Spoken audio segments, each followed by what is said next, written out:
So, Tag 3 von unserem Quantum Suicide Stream. So, wir sind jetzt auf der Route, wo wir Shizuka umgebracht haben. Das heißt, unsere Crew mag echt keine Offiziere zur Navigation. Werden einfach alle umgebracht. Das müsste dann der hier gewesen sein, ja. I remembered feeling cold in the night, pulling my blankets tight around me as I tossed and turned. When I woke up, I still felt abnormally chilly. I could see Shizuka in my mind, her solemn face as she went into the freezer, and afterward, her expression frozen in place, just like the rest of her. The images stayed with me as I got dressed, and I knew I needed to put my mind somewhere else. I should find something useful to do or someone to talk to. I had to take my mind off the snap freeze.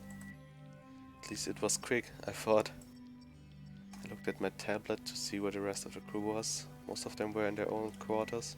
They might still have been sleeping, but Katashi and Yoshiki were both in the Echo Lounge. Maybe helping out with the planting or harvesting would distract me enough to stop thinking about the freezer. I arrived at the Echo Lounge and went inside. Couldn't see anyone at first. It took a bit of exploration before I saw that Yoshiki and Katashi were together, harvesting strawberries. Hey guys, how's the harvest? Need any help? Yoshiki was smiling as usual. There are so many strawberries. The more hands, the better. I can manage on my own. But you don't have to. We are here to help. Absolutely. Got down onto my knees in front of the plant the others hadn't gotten to yet. It was a good yield, the plant was flourishing and heavy with strawberries. This is good news, right? Strawberries are your favorite, aren't they, Katashi? Oh, we're so down. Yeah, I guess. I love them. I want to eat them right now. They're so juicy looking. Da kommt sich bestimmt auch verarscht vor. Verliert Shizuka und die zwei Pappnasen hier denken nur an Erdbeeren. Yoshiki restrained himself from eating the strawberries straight off the steam, which judging by his face was quite difficult for him. Maybe you can make something a bit fancy with them. Oh, maybe a tart or a... Yoshiki trailed off as he realized Katashi was not responding.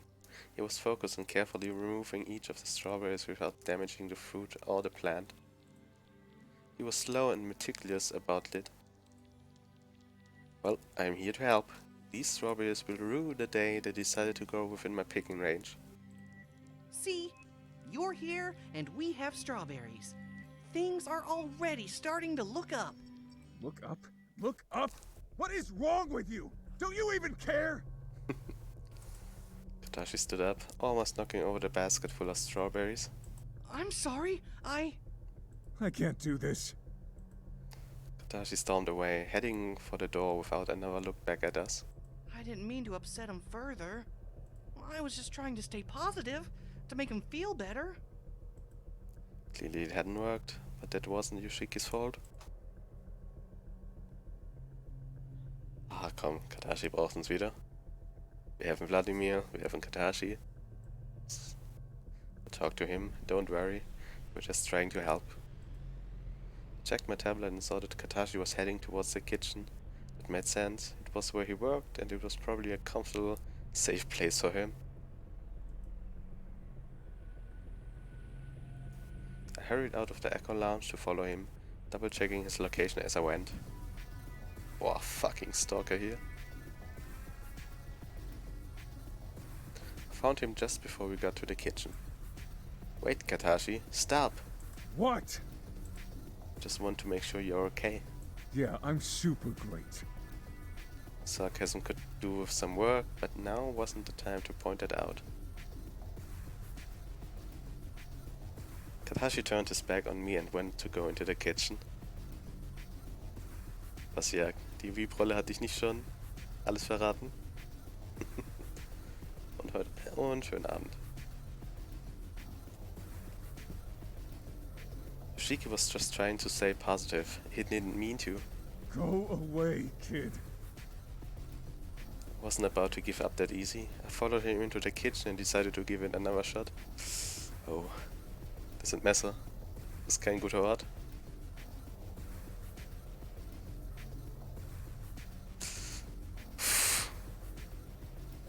Also die zwei unten, die helfen ja echt nicht weiter. Katashi, I'm sorry about Shizuka. He stopped, still for a moment before turning around to face me again. His face was red and his eyes glassy and swollen. He was obviously trying not to cry and only just managing to hold it together. I'm sorry. I don't know how everyone is just acting like it's a normal day. Doing laundry, eating breakfast, and harvesting fruit like everything's just normal. Like it's not okay. Oops. No, it's not. Everyone knows it's not. Don't you think it's wrong to pretend like nothing happened? Like she's not dead? People all grieve and handle situations differently. They just do whatever they can to make them feel better. They shouldn't feel better. None of us should. Can we just move on when Shizuka's dead? Shizuka. She was the sweetest, most naive. Took a deep breath, still trying to avoid crying. I got the feeling he wasn't a crying sort of guy, but if there was ever an excuse to drop the strong, manly image and start bawling, this was it. But he breathed his way through it. She was always so hungry. I guess you didn't really know her. Tell me about her. She was relatively quiet. Unless you got her alone and started talking about something she actually liked. Zum Beispiel Unicorn's Revenge.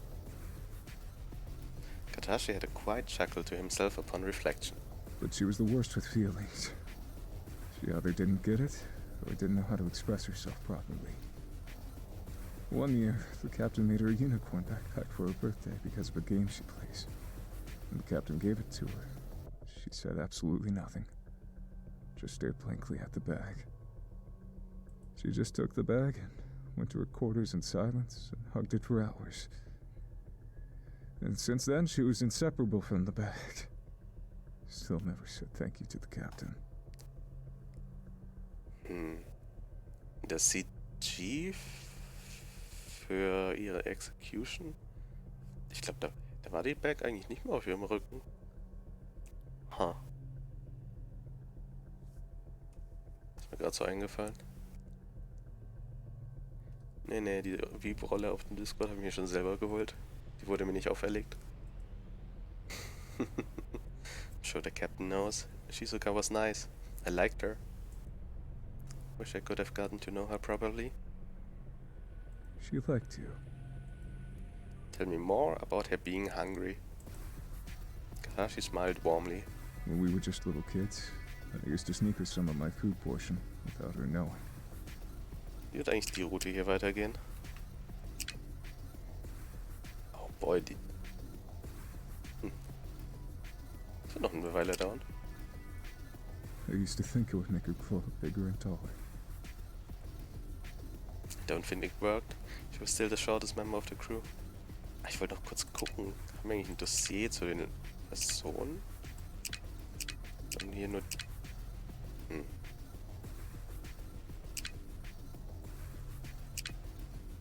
Das hätte man eigentlich auch noch irgendwo einbauen können. Dass ich nochmal die Charaktere angucken kann.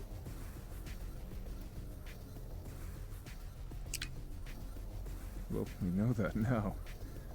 That is how you do science, isn't it? Pretty much. Experimentation at its finest. Keep trying till you work it out. Shizuka said that's how you win a game, too. Play it over and over, trying different approaches until you figure out which is the best way to win. That sounds like a good strategy. Shizuka was all strategy. I can't believe she lost, kid. It isn't fair.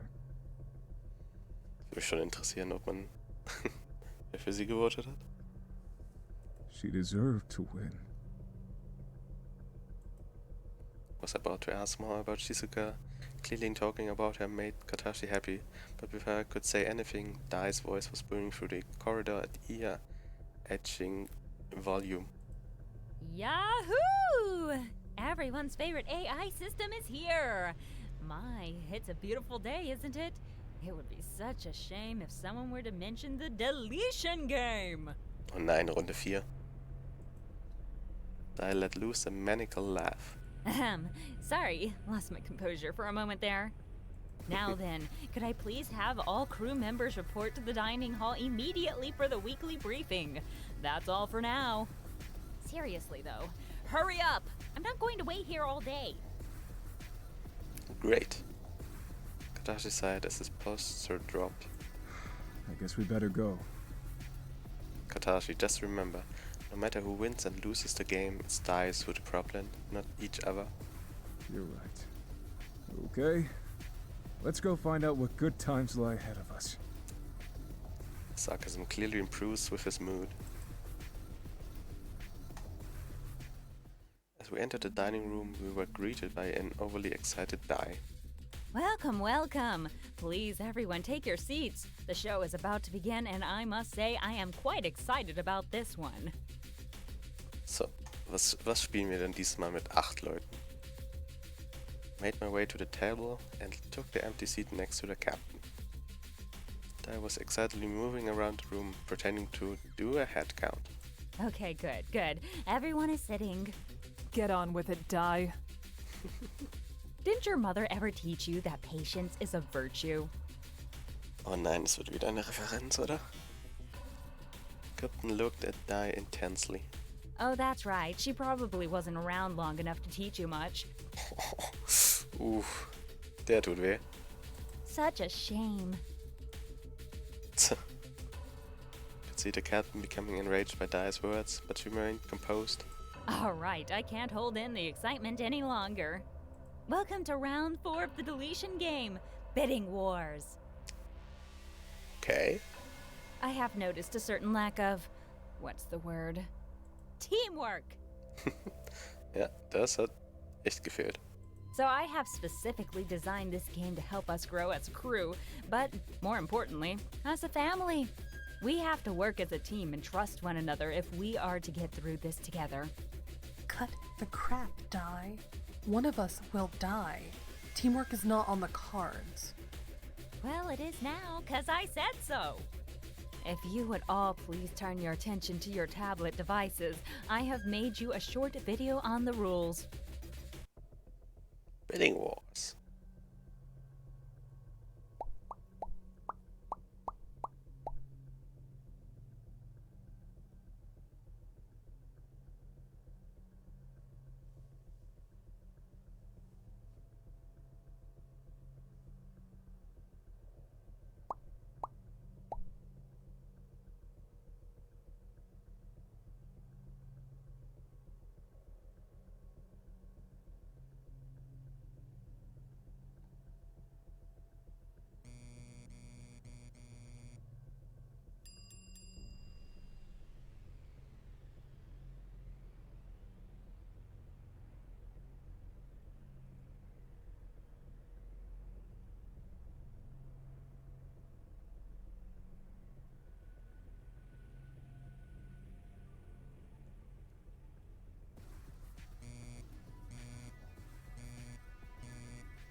So the game will be played, and the bidding wars end on Sunday, a week from now.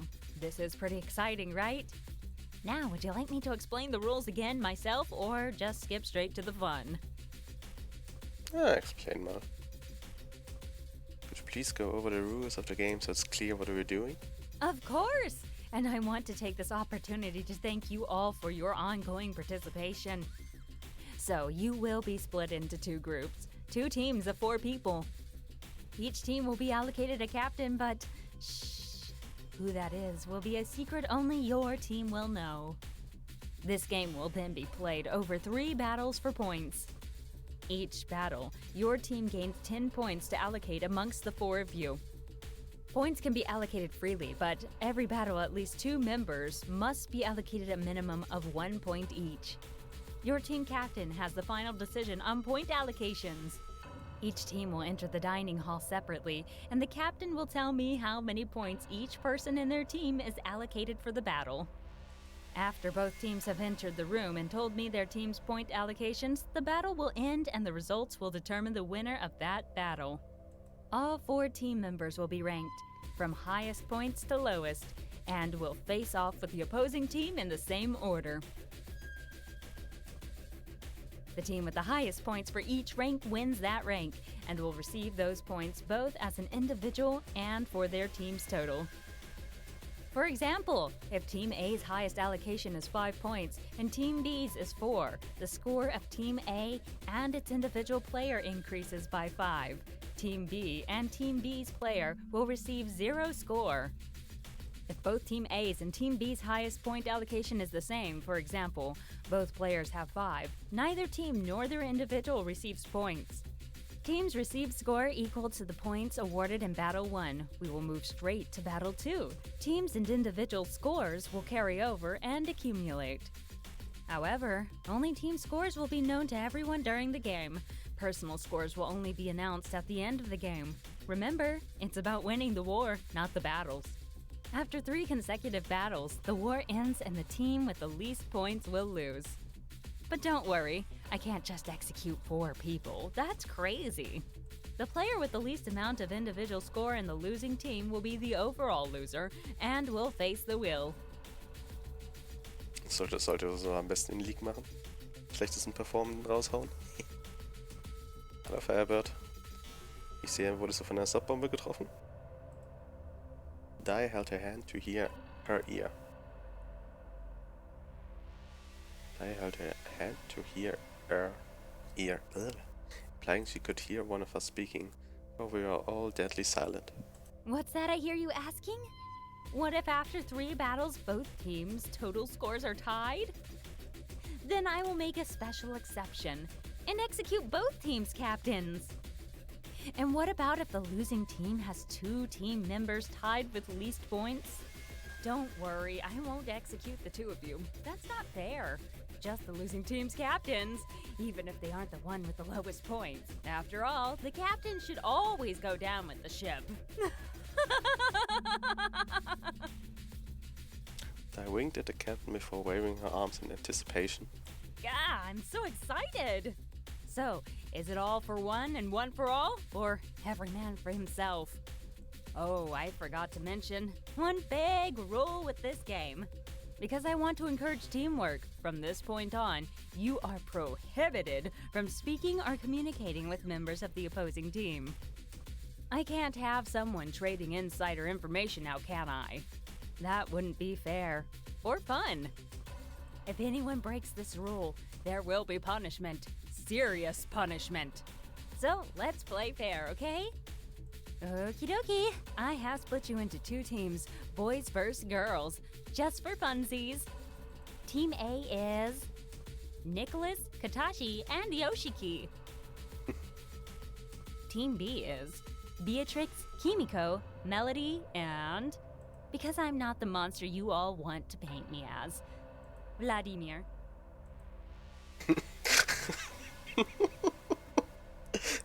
Vladimir is a woman?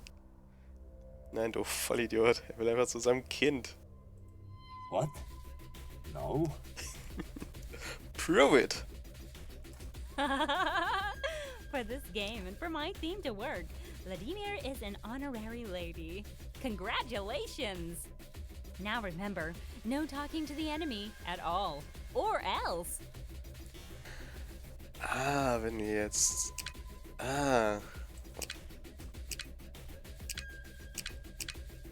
Wenn wir halt bei den Mädchen wären, dann wären wir auf der anderen Seite. Das wäre also hier zum Beispiel anders. Huh. I left her thread hanging in the air before putting on her fake, chubby, cute voice. I need to allocate the captains, but in private. Bye-bye, Team B. You go outside now. Da bin ich jetzt gespannt, ob wir auch noch der Captain sind. Bye-bye. Farewell. Take care. Team B got up from their chairs and all shuffled solemnly into the corridor. Now that they're gone, we can get down to business. Unless you would rather spend some quality time with dear old Di. Can we just get on with it, please? Didn't think so. You know, I too wish I was on a team. You can be an honorary man. Ach, du Shiki. Du bist doch bestimmt der Mastermind oder so. If the captain was here, she would slap you. I almost wish she was. Yoshiki shrunk back with a heartful comment. We need to assign you a team captain. Do we just pick someone? No, of course not. Where's the fun in that? On your tablets, I've preloaded 4 cards. You can each choose one, and the one that reveals a bunny, that winner gets to be the captain.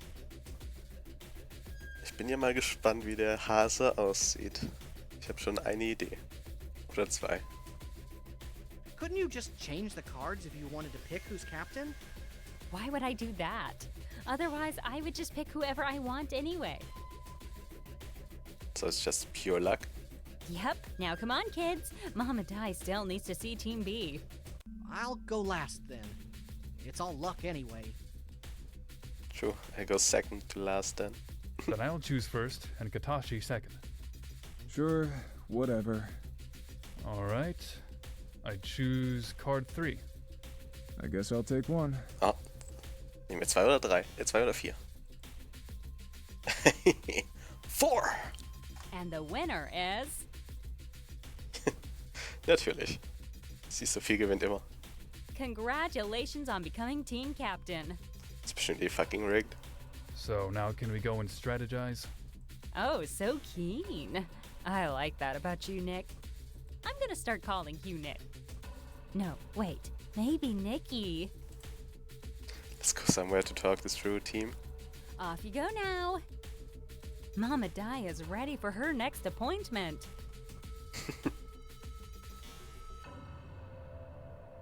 On our way out, we passed Team B, still waiting in the hallway for Dai to let them back in.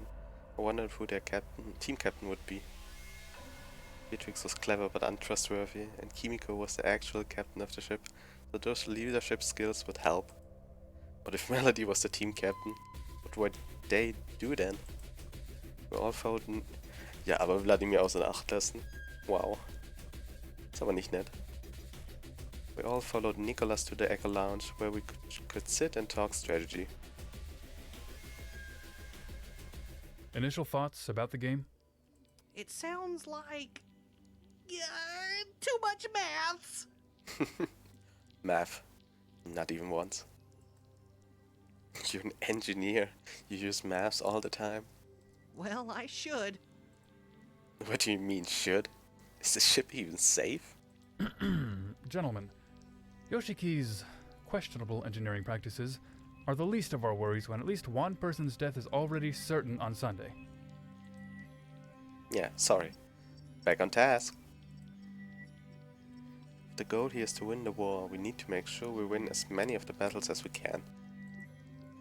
Maybe the first round will be impossible to predict, but it might help us to guess at the next move after that. If we go into the first round with a 7 or an 8, we can see if they're using high numbers too. If they beat our high number, we know they've picked one even higher. That would mean both teams have used only 1 or 2 low numbers. That might be useful information. Good start. Katashi, what do you think? What difference does it make? If we win, one of them dies. If we don't, one of us. Who cares which? This might come as a shock to some, but I enjoy and plan to continue living. What about Beatrix? Couldn't protect or help her. His moves could kill her and you wouldn't know. I'm just not in the mood to play murder games right now. Well, you don't have to be. You have a week to get your game face on. Yoshiki, for once, is right. We can deal with strategy more extensively closer to Sunday. Whatever happens, we need to try to protect ourselves. I'm with Nicholas on this one. I don't want to die. Me neither. Come on, team. We can do this. Let's keep up that enthusiasm, Yoshiki. We all have work we could be doing. All right. We'll all meet back here Friday morning. You're giving orders now? We need to pull ourselves together. I am simply organizing our front. Katashi hat recht, ich bin der Team-Captain. Ich mache hier die Befehle. Oh Gott, dann muss ich ja die Zahlen noch, muss ich ja denen die Zahlen zuordnen. Oh boy. I'm happy to meet on Friday morning to start our strategy. Very well. Aye, aye, Captain. Yoshiki saluted me playfully. Katashi just rolled his eyes and waved as he left, giving the impression he would be in attendance. I left the Echo Lounge deep in thought. I mind on so many things at once. Shizuka's death, bidding wars, the activating die, the pocket watch and the mystery it held. Aber Sora vergessen, hä? Wenn das Vladimir wüsste.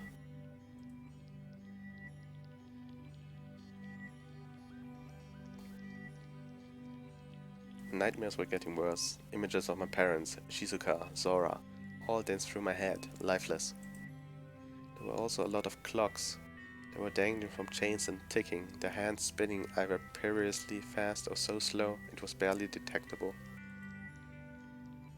Waking up was a relief. I sat up in bed, staring into the darkness, lost in my thoughts. The pocket watch was clearly at the front of my consciousness. However, I still didn't understand how or why it works. I needed help. Couldn't talk to the members of the other team at all, which complicated things. I could only go to my own team for help. Maybe one of them knew something, though, about the watch, about my parents, or what traveling through multiple dimensions would do. But who? Engineer? Koch? Oder Medical? Unser Doktor. Ist sogar... wen nehmen wir denn? Vielleicht kann der Chat sagen, wenn sie will.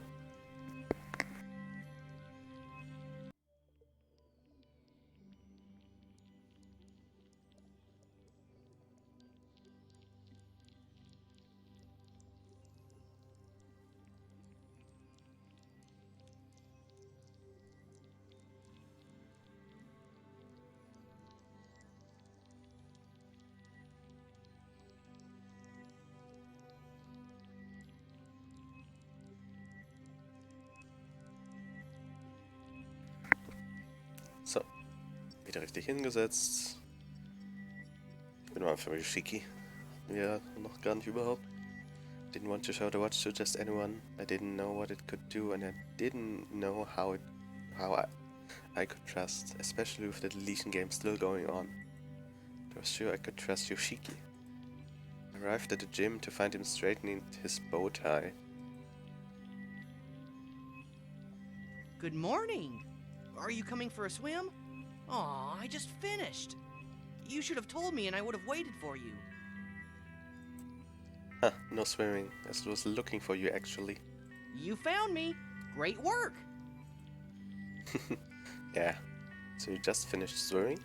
Yep, just got dressed. Now I'm ready to tackle the marvels of engineering. Ah, guess I'll walk with you then.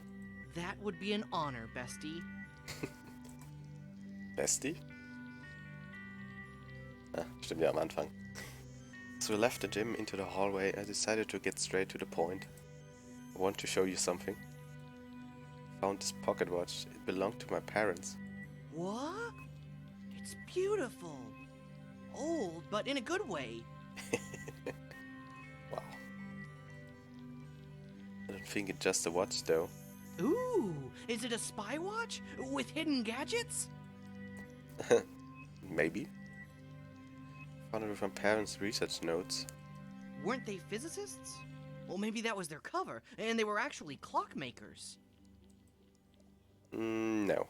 They were definitely physicists. Quantum physics was their field of expertise. Also, the cover for what? I don't imagine clockmakers make many enemies. How many clockmakers have you ever met? Well, none. Exactly. They are all undercover as other professions. Anyway, back to the pocket watch. But how does a pocket watch fit with quantum physics? Well, the note seems to suggest that the watch is some sort of conduit for jumping dimensions. Yoshiki stopped walking suddenly. Wow! Really? That's amazing! My parents did always say that your parents were geniuses. Guess they were right.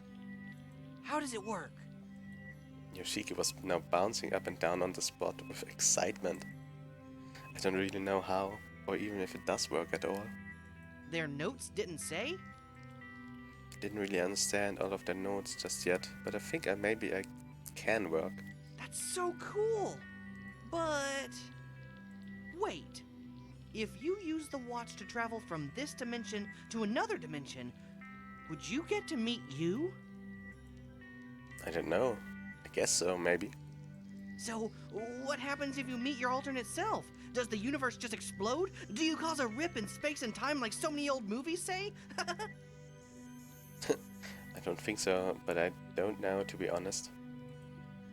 What about you, Yoshiki, and other Yoshikis?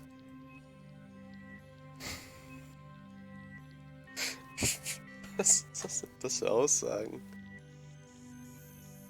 Maybe other dimension Yoshiki is a woman. Yoshiki didn't reply at all at first. His jaw dropped open while he carefully considered this shocking concept. A woman? Could I really be a woman? It's possible. It's possible there are dimensions where you don't exist at all. Well, I hope girl me is pretty. Of course she would be. But what if she flirts with you? Would you like her better? Wo bin ich hier reingeraten? What? Well, she should know better than to flirt with you. I'd be kinda jealous.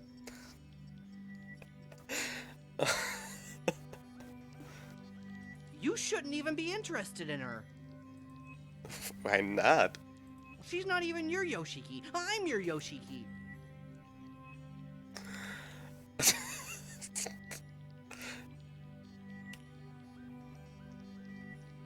If you are to love any Yoshiki, it's your own Yoshiki.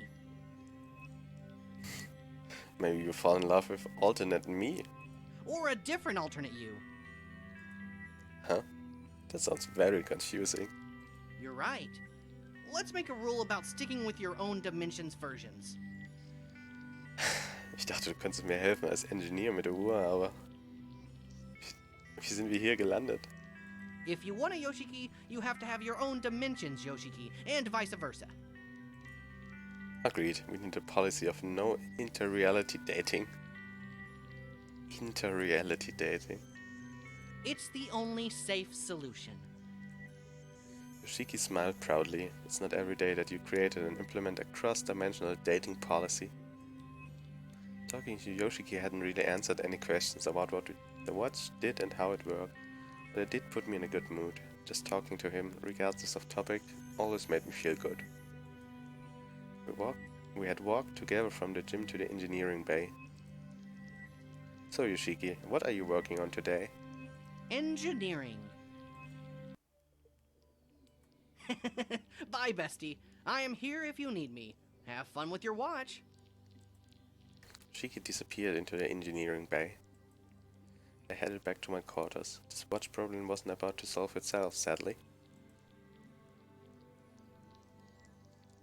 I sat on the bed with the papers and tablets sprawled over the bed. Bzz, bzz. Nothing. Bzz, bzz. Still nothing. Bzz, bzz. This is so frustrating. Okay, I need to calm down. Getting angry isn't going to solve anything. I threw myself back on the bed and stared at the ceiling for a long time before I was suddenly bathed in the warm glow of Ai's holographic interface. I am sorry to interrupt. Don't worry about it, Ai. You weren't interrupting anything. What's up? I found some more information that may be useful against Dai. It's wonderful. What is it? I've discovered that it's possible to input the deactivation code into any terminal, including your personal tablets. Do you know anything else about the deactivation code? I shook her head. Unfortunately, I didn't learn anything else. I tried to access more information, but even with my administrator privileges, I was unable to proceed any further. Well, at least we know where we can input the code once we know what it is. I am glad you are pleased. Ist das irgendwie unser Name oder sowas? Isn't perfect, but it's a step in the right direction. I must return to my duties. Of course. Thanks for the update. I bowed and faced out of my quarters. Deactivated from any tablet or terminal, huh? At least now I knew that it wouldn't need a higher clearance level. Probably going to have to dig up some information on Ayumi if I want to work out this code. I returned my attention to the watch. Come on, pull yourself together. You need to work this out. I sifted through my parents' papers and tablets to see if I had missed anything. My dreams were becoming increasingly disjointed. I woke up sweaty and feeling quite heavy. I felt almost like I did not sleep at all, but I must have at some point. It was really too late morning to just go back to bed. I have to get up and start the day, whether I wanted to or not. After getting dressed, I went to the kitchen. Tashi had left something in the fridge for everyone's breakfast, so I helped myself to my portion. Katashi, he'd been in my dreams a lot. Couldn't remember them clearly, but there was Dai, her voice gleefully counting down to 0. There was an airlock door and something about strawberries. But the dreams faded quickly from my memory. The fear and concern for Katashi didn't. Couldn't decide how to make myself feel better. Go to Yoshiki and let his positive attitude and friendly smile calm me down, or go and see Katashi and reassure myself that he was still alive and that I could make sure he stayed that way. Come, Katashi. I found Katashi at the farm. He was continuing the strawberry harvest. It had sort of been abandoned on Monday. As soon as I got there, I was ready to help, but he looked mostly finished. Sorry. Gotta be up earlier than this if you want to be a farmer.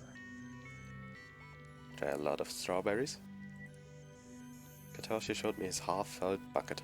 Not as many as I'd like. What are you going to do next? Maybe I can help with that. At least I could be sure he was still alive. He got to his feet and lifted the heavy bucket like it wasn't empty. I've got some small weeds trying to take over the lettuces. You can help me clear them. As Katashi led the way to his lettuces, I brought up the latest deletion game. Katashi, I'm worried about this game. So am I. Obviously, I'd like to prevent it from happening at all, but if we can't, we need to get real about strategy.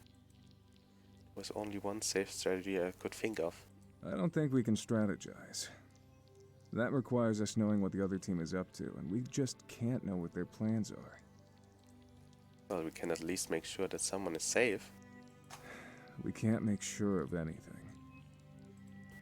Well, we can. If I take the least points each round, that means if our team loses, I'll. Kasi dropped his bucket and grabbed me firmly by the shoulders. His fingers stuck in as he grabbed me and the pressure turned slightly into pain. No! No! You can't do that! You can't just go and sacrifice yourself! I won't let you do this! You can't!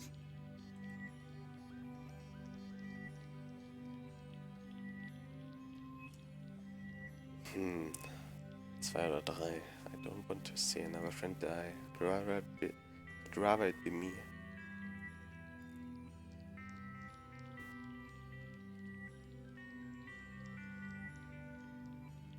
I want to make sure you are okay. Katashi loosened his grip on me, looking at my face. Oh. Me specifically? Didn't know if I ought to tell him about my dreams. He would worry about them too, and anyway, even without the dreams, I'd still have been concerned.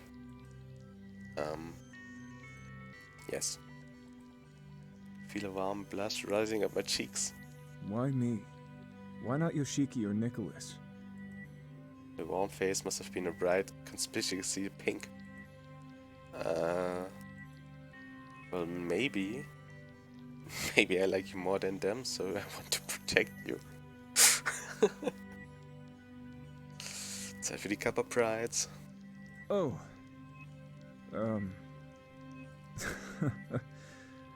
Seriously?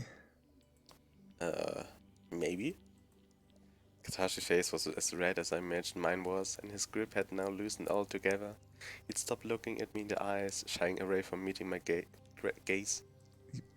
You actually want to die for my sake? Well, I mean, no. I'd rather not. But if that's what it takes, well, I guess so. I don't want you to die either. Perhaps even more than the others. So, maybe... Please don't. Try and play to win. Please. If I win, that means someone else loses. Maybe you? But if you lose on purpose, for me, or for anybody, I'll know it's my fault. I'd rather lose because you did your best, than feel responsible because you chose to die. I guess you have a point. So don't. Please. Can't make guarantees about what I'll do in the heat of the moment, but I will go in with the intention of trying to win. That's all I ask. We started walking again, and Katashi showed me the lattices. The grass from nearby had begun to grow all over the dark brown dirt from the garden. Katashi explained to me that the grass was unwanted and soaking up nutrients meant for the lettuce, and so by definition was now a weed. 420. Didn't talk about the game again. Instead, I learned about how there are many kinds of grass, and that on a planet with weather and a natural atmosphere, some plants were seasonal, couldn't be planted at all once like on the Everett. It was nice just working with Katashi and not thinking about the game. Good morning. Rise and shine, kids. This is your friendly neighborhood AI, requesting you all by the dining room within half an hour or face the consequences. What the?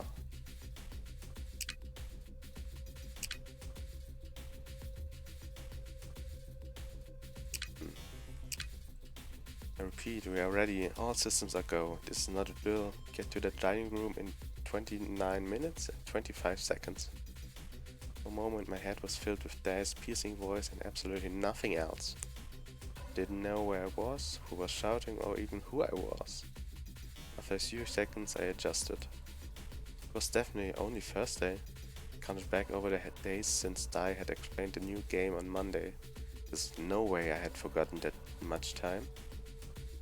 I looked at the clock, 7:23 AM. It sure didn't feel like, but maybe that was because I'd been woken so suddenly and dramatically. As I got dressed as quickly as possible, I wondered if this random summon was because someone broke the no contact rule, and if so, who? My immediate thought was Beatrix and Nicholas. I doubted they were foolish enough to break the rules and risk punishment. They had the strongest bond and the most incentive to collude. Though Dai had said half an hour, I was not willing to take any chances.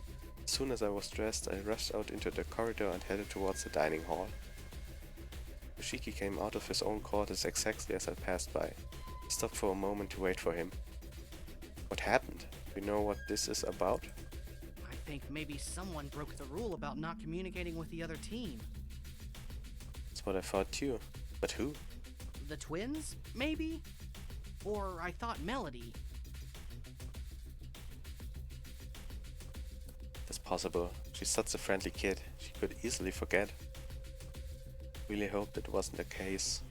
I had been very clear that there'd be punishment for breaking the rules, and I doubted she would care if it was an accident or a child forgetting. Katashi and Nicholas were already in the dining hall when we got there. They were seated close to the door, while at the other end of the table, Beatrix and Kimiko were in a whispered discussion. What happened? Did someone break a rule? binoculars sighted. It was Beatrix and I, Ach Lord, oh god. but I assure you, it wasn't collusion. We've been doing fine, sharing a quarters without talking. But she lost something this morning, and it was early, and she was sleepy and frustrated. Oh no. Oh no! She asked if I'd seen it, just without thinking. I answered, and then we both realized what had happened. But then you didn't mean to. Well, it's not fair to punish you for one mistake. It's not fair to pit us all against each other in a series of murder games either. I don't think Dai cares about fairness. We'll just have to take our punishment. Hopefully it won't involve dying. Door opened and Vladimir came in, holding Melody's hand. Poor little kid was crying and father was trying to soothe her as they walked.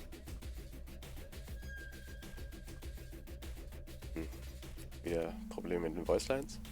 Welcome, welcome. It's about time the rest of Team B graced us with their presence.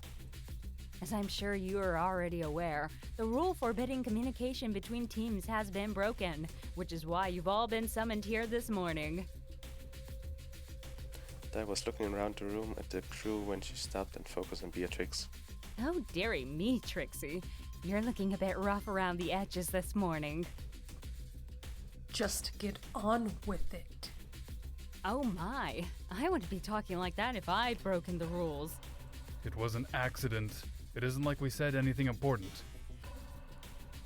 Even talk about the game. Oh, my mistake. You can all return to your quarters. Really? Absolutely not. And I may be wrong here, but did the rules say you were allowed to talk if it wasn't about the game? Is that what the rules said? I looked around the room again. Oh, wait. I remember. I made the rules, and no. The rules said no communicating. But Trixie here is right. I need to get on with it. This is too exciting. Let the punishment commence. Yes. It was a mistake. If anyone is to be punished, it should be me. Please leave Beatrix out of this. Nicholas. Oh, how touching. Pity I am punishing everyone, including your precious sister. Everyone? The rest of us weren't even involved. Tisk, tisk, Captain. Trying to shirk responsibility. This is a team game, so everyone will be punished. Oh no. There were several cries of outrage and frustration. Melody's crying got louder as she clung to her father. And the punishment is? The room felt completely silent as we waited with bated breath. The deletion game. I spread her arms theatrically as she made this declaration. The room remained silent. What do you mean? Oh, sorry. Was I not clear enough? Allow me to explain. Instead of holding this round of the deletion game on Sunday as planned, we'll be playing it right now. Oh, das war so klar. Most of us are still half asleep. So, it's no skin off my nose. Captain took a moment to consider her words before pursuing her argument. Dai, if multiple crew members are half asleep during the current round, not only would it affect our ability to play the game, it could lead to something terrible. Like their deaths? Much worse, I'm afraid. What could possibly be worse? Don't keep me in suspense. Dai's eyes lit up at the gruesome possibilities. If everyone is half asleep, no one will perform well, and the game, well, the game would be boring. Ja, eigentlich müssen ja nur Team-Captain spielen. Dai gasped, completely taken aback. Boring? No, no, no, no. The game can't be boring. Games are supposed to be fun. Kimiko shrugged. Non-committedly. I know, but I guess there's no helping it now. Although Dai was doing her best to maintain her composure, it was clear Kimiko's argument had touched a nerve. All right, all right. I'll give you all an extra hour to wake up and prepare so that you can all bring your A game, okay? But that's the best I can do under the circumstances. That sounds fair. I'm sure we can all make do with that. Everyone seated at the table nodded in unison. With these new terms established, Dai seemed to regain her usual composure. Okay, good. You are to return here in an hour for the first round. Until then, however, you are still forbidden from communicating with each other. Oh, and Trixie. What? Is an hour long enough for you to fix this? I made a vague circular gesture with the index finger and Beatrix's general direction, screwing up her face in disgust. Ouch. I stormed towards Day, her eyes filled with murderous intent. I'll fix you. Nicholas shook his head in disapproval and grabbed his sister's arms as we began to edge closer to Dai. With a self-satisfied smile, Dai's form dissipated before their eyes. Ugh. Beatrix let out a frustrated cry as she wrenched her arm free from Nicholas' grasp. Nicholas painfully ignored his sister's frustration and focused on the task at hand. Now isn't the time for this. We need to prepare for the first round or we'll be putting ourselves at a serious disadvantage. Let's head to the rec room and work out our strategy. That sounds like a good plan. Yoshiki grabbed my hand with one hand and Katashi with the other and pulled us out of the dissipated dining hall and towards the rec room. We arrived at the rec room and Nicholas immediately started discussing our strategy. I've been considering two particular strategies. Alright, let's hear them. Our first option is to go through the rounds with 2 people on 0 each time in order to spread the points over the other 2. In doing so, we'd increase their personal pools and hopefully win the rounds, assuming the other team decides to spread their points over all 4 people. Now our other option? Selber auf 4 Leute bringen, oder? Assume they're doing what I just described, and spread out our points over all 4 of us. We go about spreading our points. We'd have to play it by ear, until we saw the results of the first round. That makes sense. No point nailing down a plan when there are so many variables in play. I suddenly chimed in over the intercom system. Please assemble in the dining hall for this week's deletion game. Round 1 starts in 5 minutes. Woo! Woo! It certainly didn't feel like an hour. It wasn't. It appears she was given us half an hour at best. What? But that's not fair! Well, she was going to make us play on the spot. A half hour is still better than nothing. I guess. Okay, let's make our way over now. For the second time that morning, we headed to the dining hall where we could be forced to play the deletion game once again. We arrived to find Day lacing about, gazing at her nails disinterestedly. Oh goody, everyone's here. Now I know I said an hour, but just look at you all. There's nothing quite like the risk of death to wake you up in a hurry, is there? All right, let's play. Very well, Dai. Let's get this over with. I love your fighting spirit. Okay, so what I will need is for you all to wait outside during the other team's turn. You will get up to 5 minutes in the room to decide on your points allocation. Then after that, you can input your choice on the main terminal. However, all hands will have to be placed on the terminal in agreement. Team A, you are up first. Team B, get out. The members of Team B hastily left the dining hall and left us alone with Dai in the dining hall. The dining table now projected a shimmering holographic terminal. Your 5 minutes starts now! Okay, I've put together promising configurations. Please choose whichever one you prefer.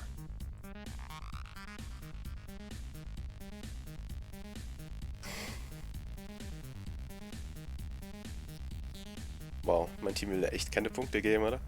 0-0-1-3. Nicholas gibt sich auch nicht viele Punkte.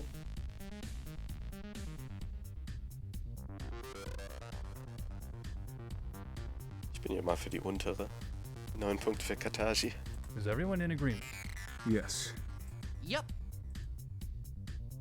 Okay, let's go with this. Put the allocation using the terminal and everyone else placed their palms theirs to approve it. Thank you for your entry. Please exit the dining hall so that stinky Team B can assign their points. quickly shuffled out of the dining hall and Team B entered for their turn. Nicholas leaned up against the wall, his finger pressed against his glasses and his eyes in deep thought.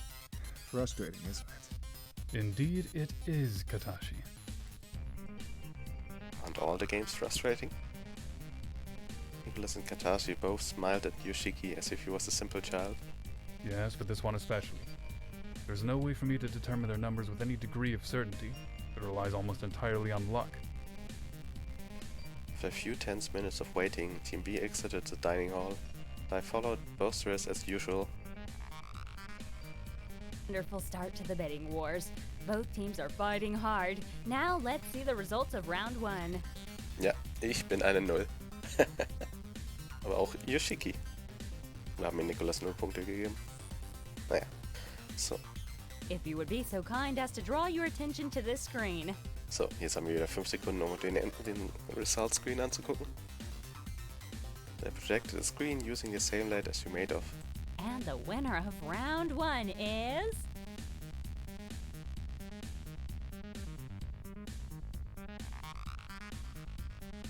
Woo! Ja, schön, dass es uns verdeckt.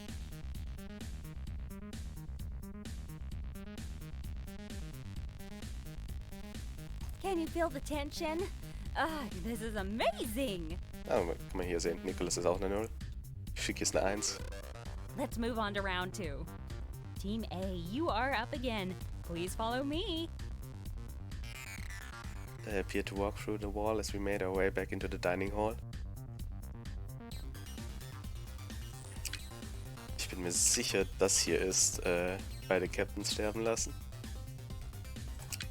Mal gucken, ob wir es erreichen können. Your 5 minutes starts now! A tie isn't ideal, but it could be worse. We could be losing. A tie? What do we do? If we tie, I die automatically. Hä? Warum sollte er sterben? Yoshiki began to panic and we didn't have time for it. Yoshiki, get a hold of yourself. It will be fine. We still have 2 battles left, and they were playing safe like we were. Our options are the following.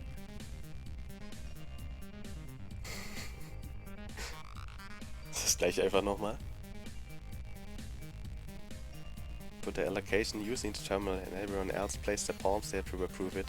Thank you for your entry. Please exit the dining hall so that stinky Team B can assign their points. If you would be so kind as to draw your attention to this screen. I projected the screen using the same light as you made. Das war ein bisschen schnell. And the winner of round 2 is... 2, 2, 2, 4. Ah! Team A, you are my hero! Let's move on to round 3 then. Team A, you are up again. Please follow me. I appeared to walk through the wall as we made our way back into the dining hall. Your 5 minutes starts now! So far, so good. We might be safe. One more round before we can count our chickens, Yoshiki. Heading into the final battle, I suggest...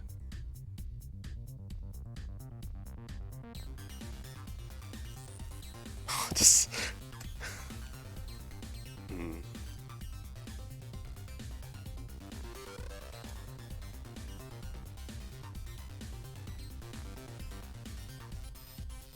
Das würde bestimmt uns retten.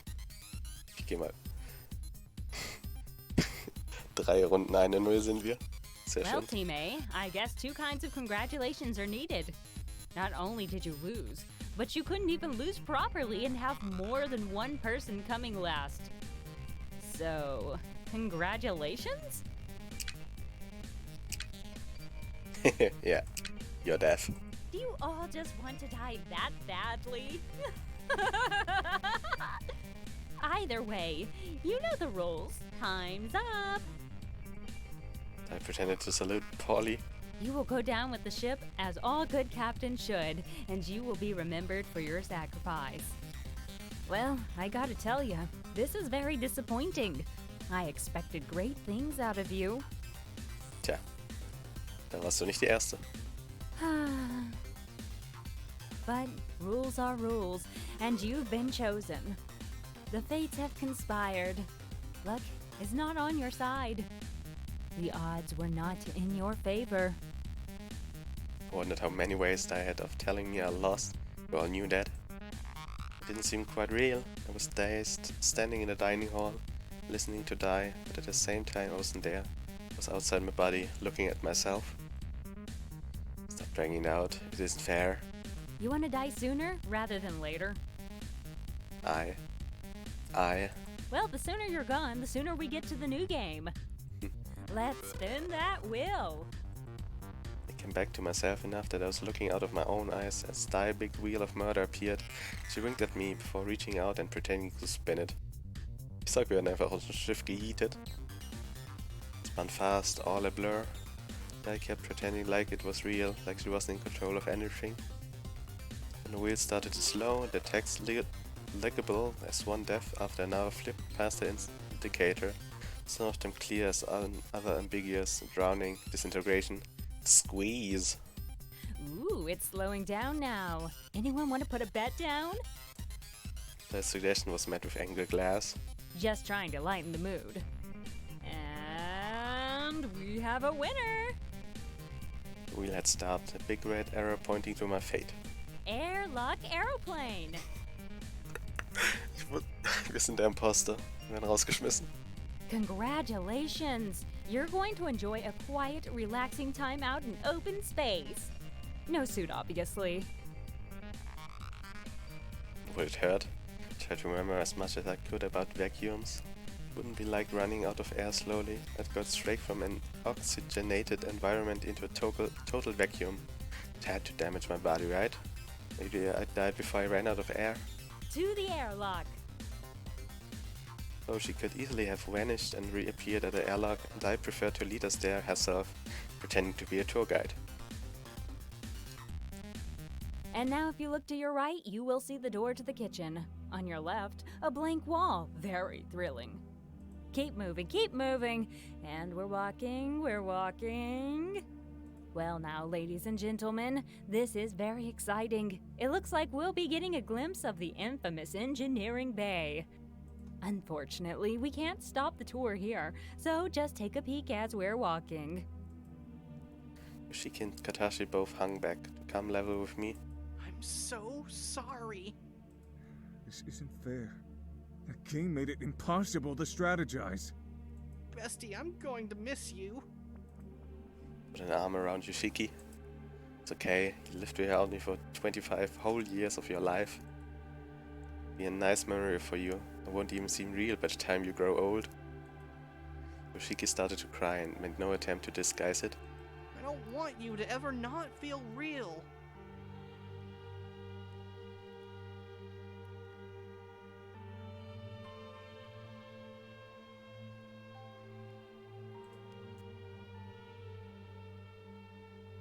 I arrived at the airlock. And here we are at our destination. Who would like to hear a long story about the history of the airlocks? I'm sorry. I wish there was something I could do. It's not your fault. You did your best. You became a part of the crew so fast, even while Dai was trying to pit us all against each other. Won't forget that. Yawn. I thought you didn't want to stall. He has been with this crew such a short time, but he became a part of us. He was kind, generous, and always willing to pitch in and help. He served with honor, and we will honor him for it. Yoshiki reached out to hug me and he held on tight when I began to pull away. This was it. This was real. Now I was confronted directly with death. I actually feel pretty calm about it. Maybe because there was nothing left to do. No reason to fight, no plea I could make. I was about to die and everything was out of my control. Then I remembered the pocket watch. Give it to Katashi. Here, Katashi, this is for you. To remember me by. Thank you. I will treasure it. Like I treasured you. Katashi smiled warmly at me. Alright, let's get on with this. Time's ticking by. I got places to be, people to kill. Airlock door opened with a hiss and I took a step towards it. Then I turned around. I felt right somehow after what she'd say about me. I saluted the captain. Officer, you have served the Everett well and we thank you for your service. Salute. As I stepped backwards into the airlock, I could see the rest of the crew standing still in a salute. Tears were streaming down Yoshiki's face. Katashi stood still, his face absent of feeling. That made me feel worse somehow, like it was my fault. Sorry I failed everyone. This wasn't real. It wasn't happening. But it was, and from the speakers I heard the overhead system count down. Airlock secured. External doors opening in 3, 2, 1.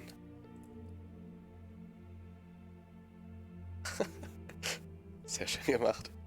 Door opening. Game over. You have died.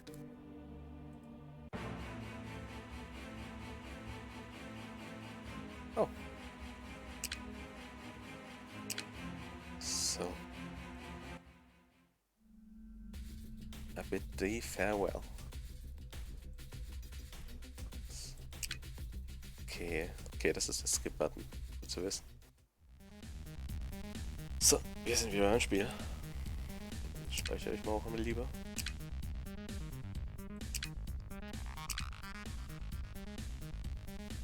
So, Is everyone in agreement? Machen wir einen Teil am Anfang. Yes. Yep. Thank you for your entry. Please. So, beim letzten Mal hatten wir es auch dann wieder genommen. Sie haben dann 2, 2, 2, 4 genommen.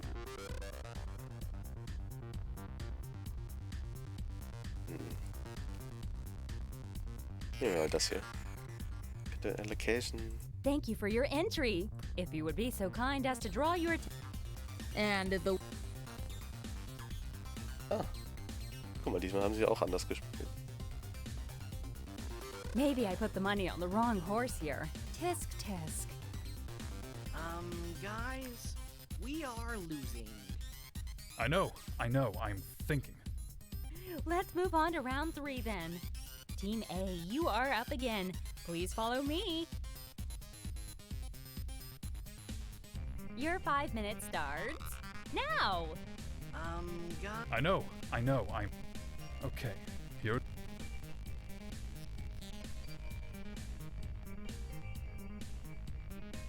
Congratulations, Team A! After 3 rounds, you have come out victorious. Dass hier nicht einfach mal ein Screen kommt. And that means, Team B, you lose. Congrats! So. Okay. I'm so sorry. Enough of that. Now for the prize winner. Oh shit, Beatrix. Uh-oh. All right, well, let's get to it. But first, just let me take the time to really congratulate all of our winners and our losers. Isn't teamwork just the greatest?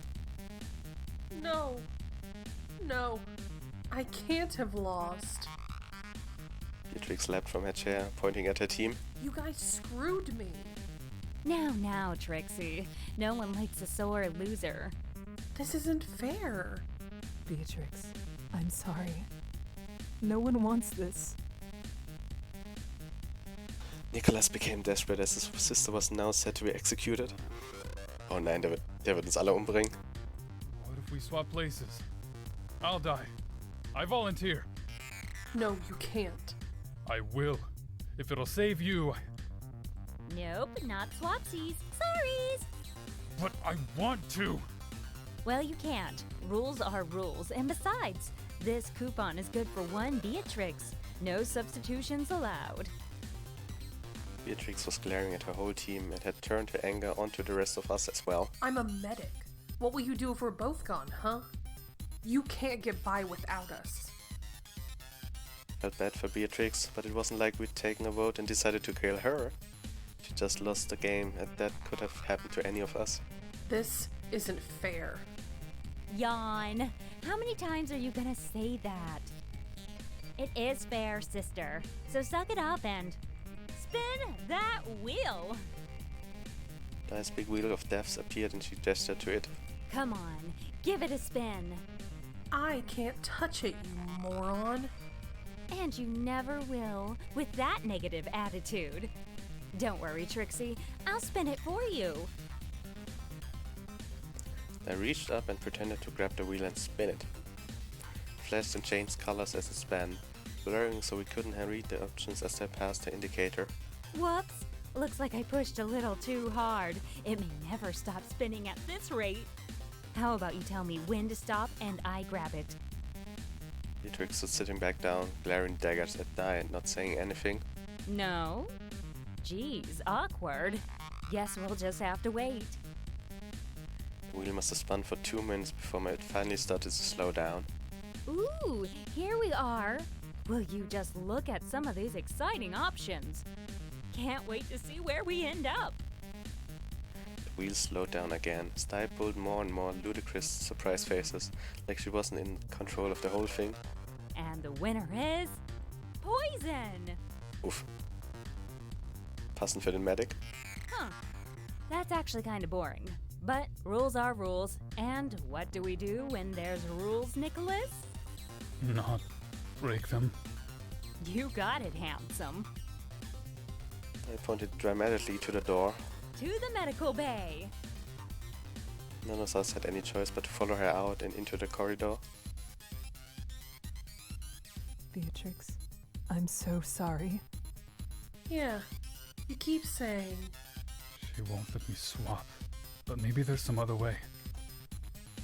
The face of Nicholas' desperation, Beatrix suddenly mellowed. For once, I saw the older sister come out in her. Ja, 2 Minuten älter. I never thought I'd say this, but I think maybe we can't win this one, little brother. No! No! There has to be something we can... Nicholas, there isn't.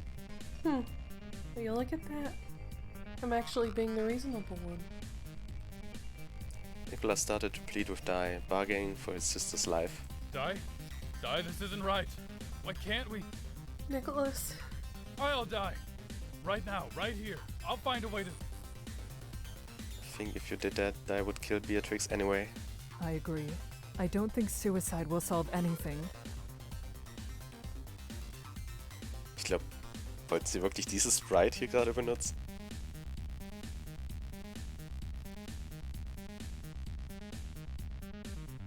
Naja, Dai wird halt immer, wenn sie sich dagegen wehren, hat sie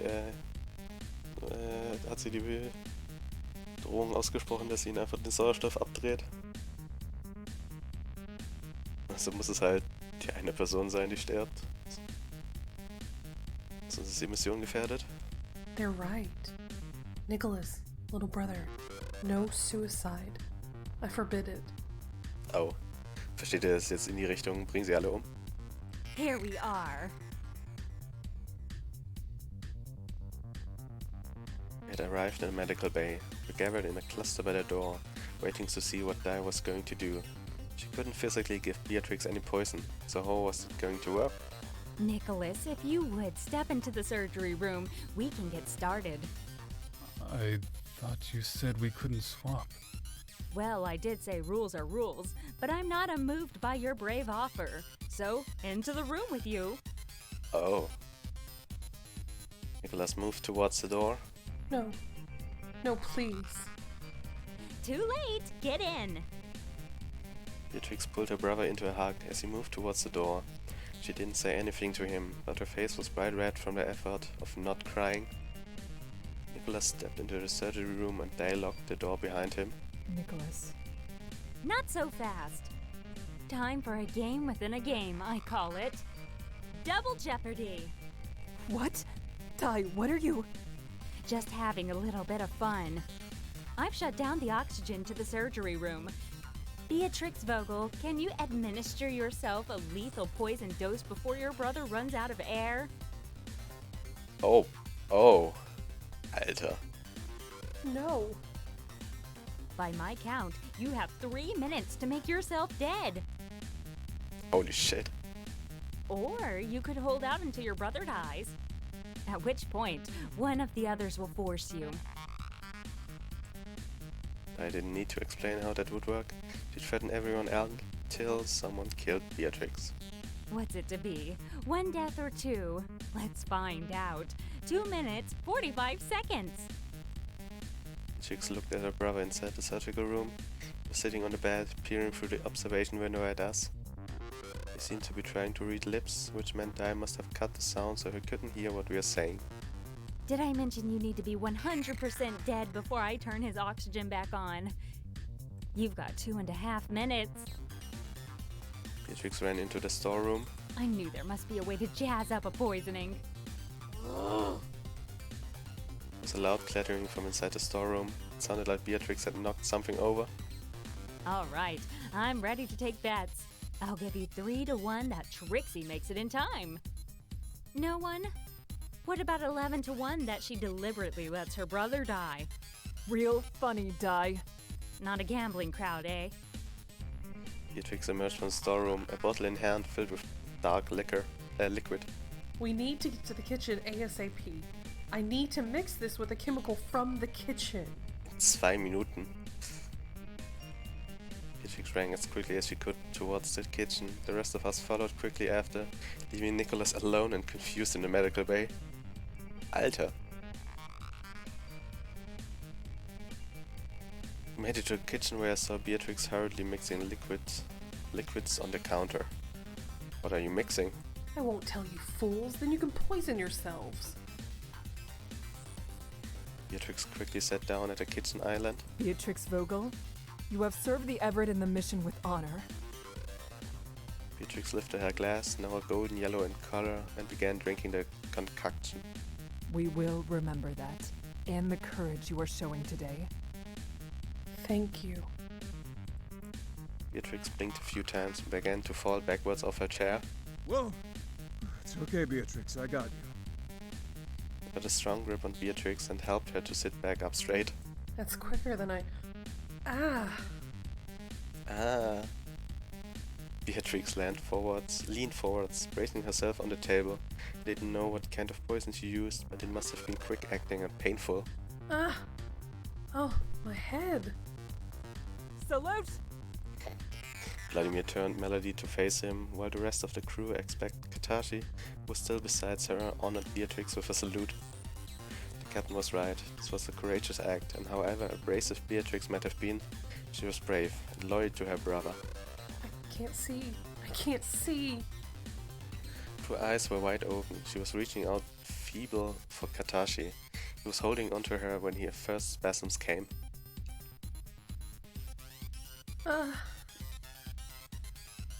Yoshiki ducked under his arm and took one of Beatrix's hands in his.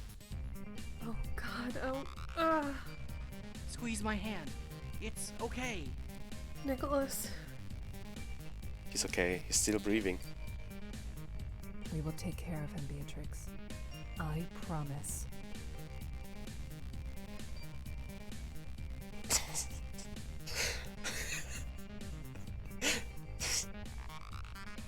What the fuck? I didn't know if Beatrix was still consciousness enough to hear the captain. Her whole body jolted in another spasm, but she didn't cry out in pain. Sieht eher aus wie nach einer durchzechten Nacht. She's got no grip. Ja, hart betrunken. Beatrix. Even the spasms seemed to have stopped. Beatrix! Tashi put his ear to her chest and a hand in front of her mouth and nose. She's not breathing. Woo! Now that's what I call a show. Encore! Encore! She's dead. Di, let him out. Very well. Rules are rules. The surgery door is now open and oxygen restored to that room. Yumiko and I hurried back to the medical bay. Nicholas was conscious, but the quick, hurried breaths made a wheezing sound as his body was still in panic mode. Captain and I eased him gradually to a sitting position. She... I'm so sorry, Nicholas. Can I? You want to see her? Nicholas just nodded. Between the two of us, we were able to help him stand up and walk to the kitchen, where the others stood gathered around Beatrix, who was laid out over the bench. Melody held out her hand to touch Beatrix's limp arm. She was so sad. We should go back to our quarters. Nicholas? Yes. I'm sorry that Beatrix has gone away. I couldn't handle it. I had to see her. So am I. Let us know if there's anything anyone can do. Come on. Let's go home. See you tomorrow, bright and early for a brand new game. Vladimir squeezed Melody's hand and led her out of the room before Daya could say any more. All right. Katashi, can you please help Nicholas with her body? Wow, und jetzt lässt er auch noch den Bruder sie tragen. Can I have a minute with her? Of course. Everyone out. Mach nix Dummes, Nicholas. Das ist bestimmt noch irgendwo Gift. Ja, Vladimir klingt ein bisschen von der Mikroqualität ein bisschen komisch. The captain led the way out of the kitchen and those of us who remained stood around in the corridor, silent. Eventually the captain spoke. I suppose we should disperse. Katashi, can you wait here for when Nicholas is ready? Again. Das habe ich mir auch gedacht, aber ich wollte es nicht sagen. Suppose we should disperse, yeah. Of course. Of course. Everyone else, let him have space. Don't try to push him to talk or anything. We each went our separate ways, most of us to our quarters, to hide away and wonder who Daya would take next. So, Chapter 3. Wo haben wir es denn? Ab 1. Ich würde noch sagen, so eine halbe Stunde können wir machen. Dann gehe ich mal kurz was zu trinken holen.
So. I woke up suddenly in a cold sweat, panting heavily. It took me a minute to firmly establish that I was safe in my bed. Just a nightmare. I could still feel the fluid in my skin. I was drowning, gasping for air. It wasn't water that filled my lungs, it was blood. My throat was parched. The irony of being thirsty after dreaming of drowning was not lost on me. Mir fehlt ein wenig der Umf in das Spiel. Vielleicht machen aber auch einfach die Voice Actors etwas kaputt. Ja, es gibt Highlights, also es ist schon ein Unterschied zwischen den Voice Actors.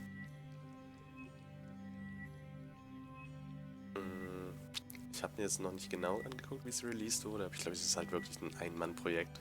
Und da hat die Voice Actors sich dann bestimmt eher im Amateurbereich oder so ausgesucht. Ja.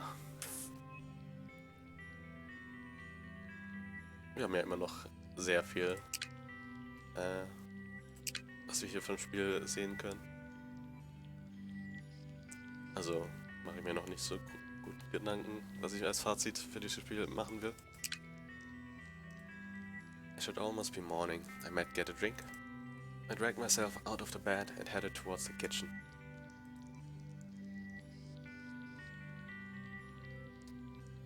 Wir haben ja eigentlich auch Bananen, fällt mir gerade auf.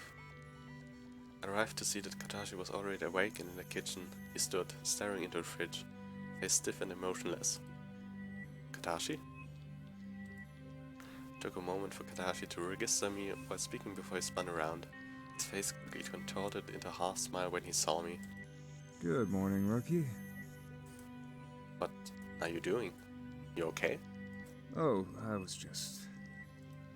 The smile fell away as quickly as it had appeared. The fridge. It's so full. Tja, wir haben schon 3 Leute, die wir nicht durchfüttern müssen. It's more than a little confused. Isn't that how the fridge should be? Yeah, it should be. But it usually isn't. Obwohl das auf den Bildern ist von dem... bestimmte Familie oder so von dem Entwickler. Katashi trailed off. He was visibly avoiding eye contact. Wow. Katashi, what is it? You can tell me. Katashi raised his head to meet my gaze. He was fighting back tears, eyes glistening in the glow of the kitchen lights. There's still a whole lemon tart. I was trying to be sympathetic, but confusion dominated my response. That's... horrible? We currently have more rations than I'd anticipated. So we're in a surplus. Yes. I knew that Katashi was pretty strict with his food rationing. Maybe he was overwhelmed with joy at the prospect of having too much food. It was a little strange, but people expressed happiness in different ways. Boah, sind wir grad dense. Well, how about we have some tart to bring the universe back in balance? I haven't been allocated the extra rations. As you pointed out, we have too much, so we're doing the right thing here. Katashi smiled weakly at me and nodded. Alright, let's cut ourselves a piece each and eat in the Echo Lounge. Katashi unwillingly cut 2 pieces of the tart, and we wandered over to the Echo Lounge. This looks good as usual, Katashi. Looked down at a perfectly cut bright yellow slice of tart. It's practically salivating. Thanks. I make sure to only use the best lemons. Katashi still seemed a bit off. He sat and stared at his plate, tapping it gently with his fork. Katashi? Lemon tarts. They were a favorite. Wait, whose fate? It dawned on me. Shizuka. Shizuka loved lemon tarts. She was also constantly stealing food, which is why there was no surplus. Katashi must have considered that when rationing, and now she was gone, we had far more than required. This tart has been in the fridge for days. Untouched. Katashi, After she died, I made this tart. Katashi continued staring down at his plate. It's stupid, but every morning when I wake up and go to the fridge, I just hope there's a piece missing. Please, let there be a piece missing. Please, I won't be mad anymore, please. He turned to face me, his eyes welling up. But there never is. Also zum Beispiel bei Katashis Voice Actor würde ich sagen, ist schon gut gelungen. Katashi's whole body slumped as he continued, words forcing their way through a thick veil of tears. She's never coming back. I can make 1,000,000 tarts and she will never steal another slice. Gently pulled Katashi in towards me, holding him tight as he cried into my shoulder. I knew Shizuka's dad had hit him hard, And this was the first time he had shared his vulnerability with me. I wish it had happened under different circumstances, but I was encouraged that he was comfortable enough with me open up. Katashi sniffed to make way for words, head still buried in my shoulder. You must think I'm a baby for still being upset over Shizuka. Of course not. She's been with you your entire life and was torn away from you less than 2 weeks ago. Katashi pulled himself away from my shoulder and gave a very wet smile as he attempted to wipe the tears from his face. Thank you, Rookie. I needed that. I smiled at him reassuringly. I can only hope that you will miss me half this much if we ever part ways. Katashi put his hand firmly on my shoulder. I'm done with losing people. You're going nowhere. Irgendwie kommt mir sein Voice Actor sogar ein bisschen bekannt vor. So in Richtung von Yasuo oder so zum Beispiel. Liam O'Brien. Aber ich glaube nicht, dass sich so ein Spiel das leisten könnte. Here's hoping. I raised a piece of tart to my mouth and let out a squeal of delight as it danced on my taste buds. Katashi, you've done it again. Weak old tart or no, will you be my husband? Warte, was? Will you be my husband? Katashi laughed heartedly. Once we get through this mess, I will consider the proposal. Such a sweet moment. Der Track erinnert mich irgendwie so ein bisschen, könnte auch irgendwie aus Danganronpa oder so sein. Da gab es auch einen ähnlichen. Katashi stiffened as I heard Dai's voice. What do you want, Dai? Well, good morning to you too, Mr. Space Farmer. Seriously, please, just for once, tell me straight up what you want. Dai's posture shifted slightly, with demeanor becoming more like ice. It was eerie, like she was wearing someone else's skin. I have come to request your company in the dining hall for the announcement of the next round of the deletion game. Request? And just like that, she was Dai again. Okay, more like demand. Jeez, remind me never to use the carrot over the stick again. Very well, Dai. We will be there in just a moment. Dai left the room without further theatrics. It was strange seeing her so accommodating today. Alright, kiddo. Looks like it's time to go. Yep. I stood up and then proffered a hand to help Katashi up. Promise me one thing. What's that? Promise me that you won't die this round. Das hatten wir schon letzte Runde. Und das ist bestimmt hier uns. Hier können wir sterben.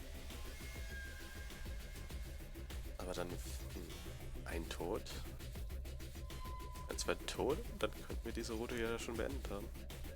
Weil dann unsere erste. Katashi smiled a warm and reassuring smile. He grabbed my hand, using it to help him get to his feet, looking confident that everything would work out in our favor. Oh, I'm supposed to promise you that. That's your problem to work out. Katashi chuckled as he placed one of his hands behind his head. Alright, let's get this party started. I like your optimism. Katashi beamed as we headed to the dining hall. I arrived at the dining hall, once again to a sea of faces, each one looking as if they'd been handed a death sentence and were simply awaiting their executioner. I shuffled my way through to the back, where I took a seat and prepared myself for the over-the-top showboating that Dai was likely to bring once again. Hello, hello! Can I get a hallelujah? Halle!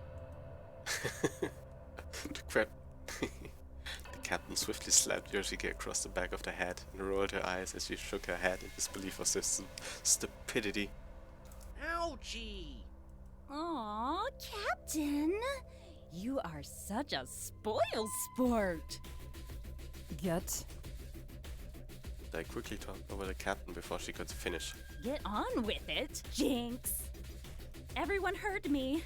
We said the same thing. That means, Capitan, You can't talk till someone says your name. What are you talking about?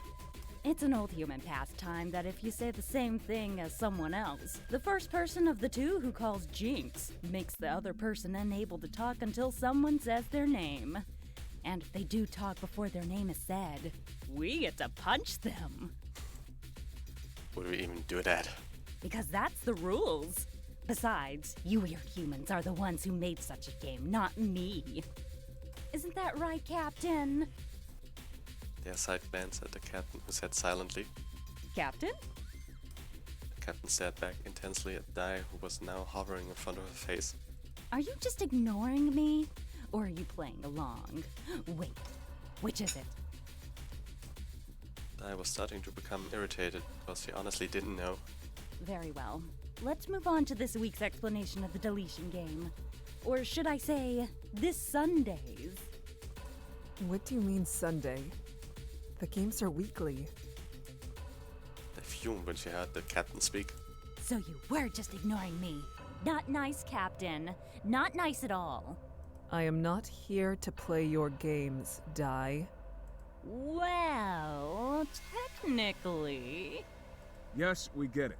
We are here to play a game with you. But why is it this Sunday? Well, you broke the rules last time, so now I've changed the scheduling. But No buts. Let's get down to business. to defeat the Hans.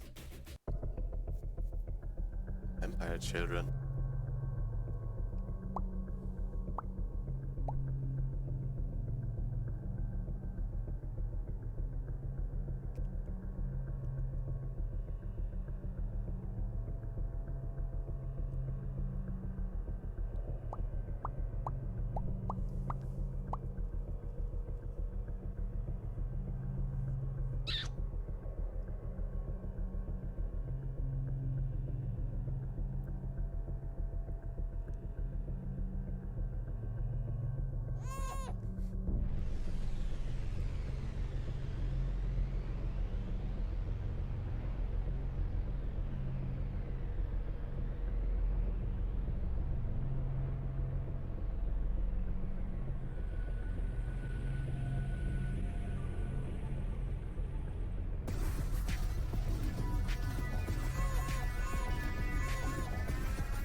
Vampire Children is played over 3 cycles.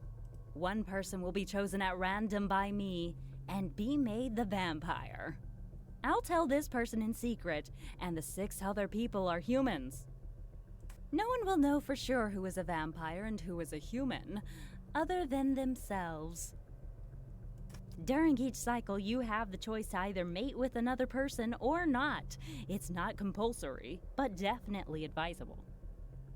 Na, wenn man nicht matet, kriegt man keine Babys und dann kann man executed werden. However, you can't mate with the same person twice, even during different cycles. Where's the fun in that, right? Every time 2 humans mate, 2 children are born. When 1 human and 1 vampire mate, no children are born, but that human becomes a vampire for life, and for point's sake, a vampire child. If 2 vampires mate, nothing happens except a good time. Only the original vampire will know that they're a vampire. Humans who unknowingly mate with a vampire won't know until the end of the game. After each cycle, I will announce the total count, human babies produced, and new vampires created. After 3 cycles, the human and vampire children counts will be tallied. If there are more vampire children than humans, the human that created the fewest human babies will be executed. If more human babies exist, the starting vampire will be executed. Ich kann mir vorstellen, dass wir diese Runde auch Vampir werden. Now, 1 versus 6 can seem lonely, so here's my offer to the soon-to-be vampire. The vampire can choose a Bonnie to their Clyde. This person will knowingly and willingly become a vampire in the first round, and will win and lose alongside the vampire. If the vampire wins, so do they, and so they are spared from death. But if the vampire loses, so does that person, and we have a double execution.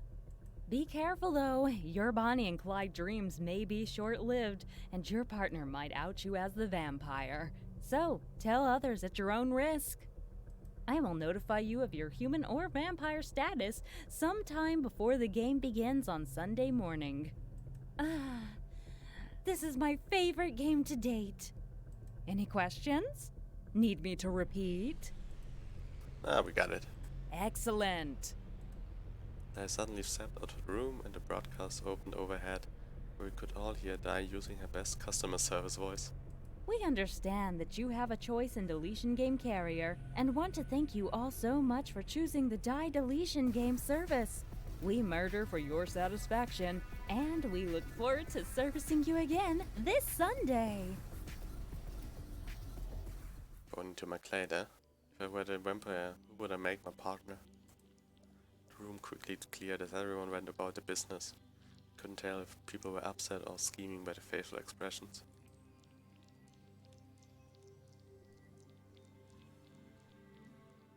I woke to what felt like a torch being shown in my face. I started wincing as light penetrated my eyelids. Arg, what are you doing? Doing? I am but standing. I struggled to open my eyes as the light was so abrasive. Once I had my eyes open, I realized that the light was simply I. She was standing over my bed with her face close to mine. So close her presence was literally uncomfortable. Aye, not so close this yearly, okay? Yes, of course. My apologies. I closed my eyes and attempted to go back to sleep, hoping the eye was simply there and had no business with me. Maybe she just liked watching me sleep. I hoped that was it. I was exhausted. I tensed with my eyes closed as I hoped she wouldn't speak. Moments passed. Maybe she was gone? I felt my whole body relax as though preparing to sleep once again. Excuse me. The captain has requested to see you in the bridge. Ah. Are you okay? I sighed, sitting up. So much for the dream of her just watching me sleep. Yes, what time is it? It is 4:45 a.m. Shall I tell the captain you are on your way? So close. What could the captain want at this hour? I believe she has concerns about our location in relation to the black hole and is looking for reaffirmation. I flung myself back into the bed and pulled my pillow over my face. That eye pretending to clear her throat before playing back what the captain must have said. Bring me them. We are getting awfully close to this black hole, and I am getting somewhat apprehensive. Shizuka is a great navigator, and she has done this many times before. But still. Why are you still standing there? Get me them. I groaned and threw the pillow off my face, sitting back up on the bed. Could we almost die another day when I had more sleep? Should I ask her to postpone almost dying? Sweet science, no. Asking her that would just result in me dying today. So shall I tell her you will be there soon? Yes, please. We'll be there just in a moment. Thanks, I bowed and stepped herself out of my room, which fell back into darkness as the illumination disappeared with her. Maybe dying wouldn't be so bad. I mean, it's an uninterrupted sleep after all. I smiled to myself for a moment before pulling myself out of the bed and heading towards the bridge. I arrived at the bridge just in time to catch the captain, who was assuming she was alone, was chewing her fingernails while staring at the screen. Captain? The captain startled, dropped her head quickly by her side and became composed. Ah. Thank you so much for coming this morning. Quick question first. Of course, but it had better be quick.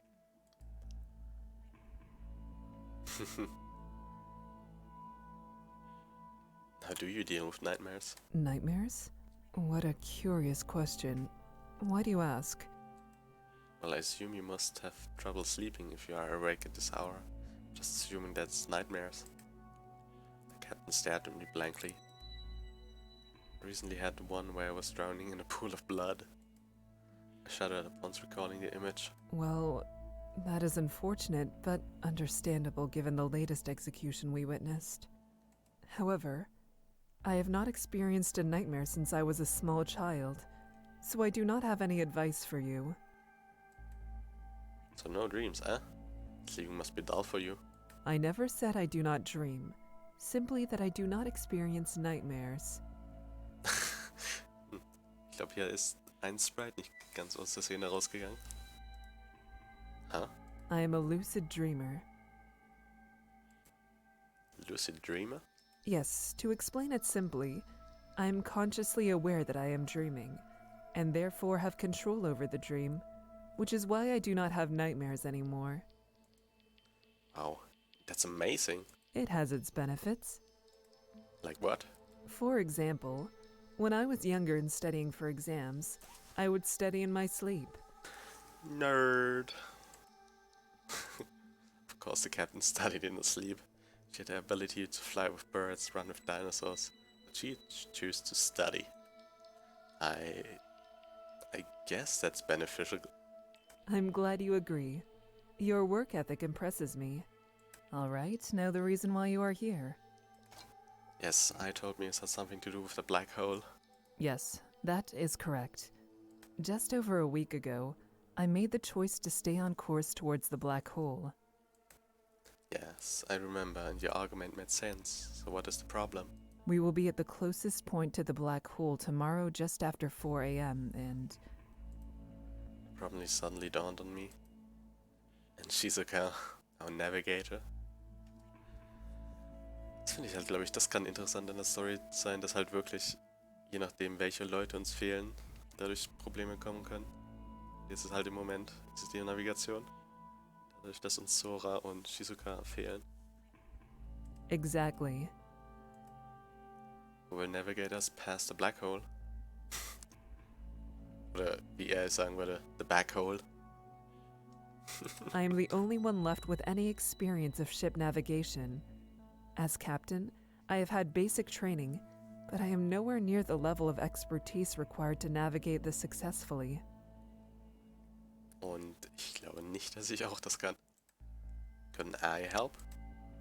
The captain formed an expression that made me instantly regret my question. And if Dai decides to visit during navigation? Oh, yes. Forget I said that. I am the only one who can attempt this. But I am not overly confident. People are already dying on my watch. I don't want to sentence the entire crew to death at once. Captain, I'm sure that even with your minimal experience you will be able to navigate us through. Though. Da wollte er bestimmt auch through schreiben, oder? You should be able to avoid the event horizon, so the only thing we will need to deal with is time dilation. But even then the effect shouldn't be observable by us. Time dilation? To put it simply, time passes slower for those closer to a black hole than those farther away from it. So a day to us might be in fact a year for others further away, but theoretically we shouldn't even notice. The captain started looking even more concerned. Nothing I was saying was helping here. Maybe I was making it worse? Father always said that people are like parrots. They laugh their own reflections and their own voices. Maybe this is what he meant? Here goes. Captain, would you rather have a 1% chance of death or a 50% chance? The captain's worried demeanor quickly melted away and she returned her glance to me, smirking. Wise words. I wonder where you got them from. But you are right, and so was I. Not chancing the black hole is a death sentence in itself. See, all better. No point worrying about what we can't control. We either die from a black hole or a psychotic AI system, both noble deaths. The captain took a moment looking stern before breaking into a laugh. Noble indeed. Thank you for the laugh and for your counsel. You're most welcome. Now if you will excuse me, I have a bed waiting for me. I made my way back to my bed, waiting for me like a loyal friend, ready to embrace me.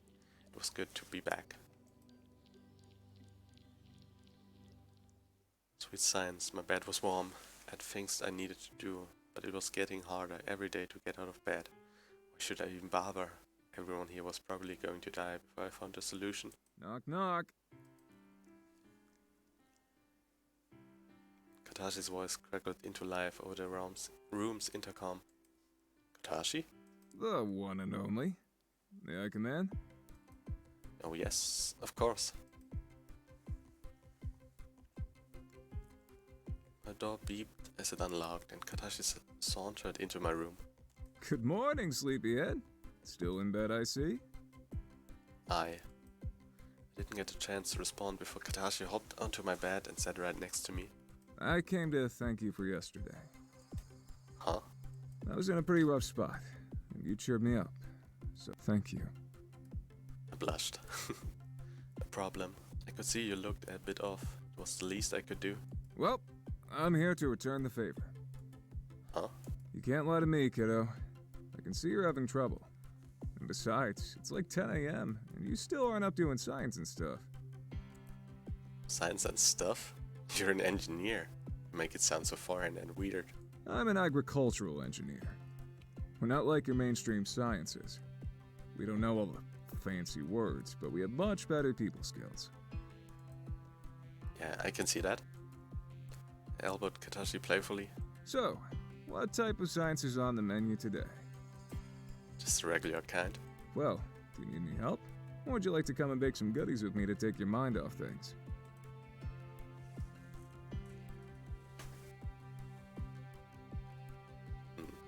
Ich hätte ja fast eigentlich gesagt, die erste Auswahl, aber die klingt sehr rude. Do you need any help? I need a bloody epiphany. Da bin ich dann eher für die Baked Goods. A few hours of baking couldn't hurt. In fact, they might help.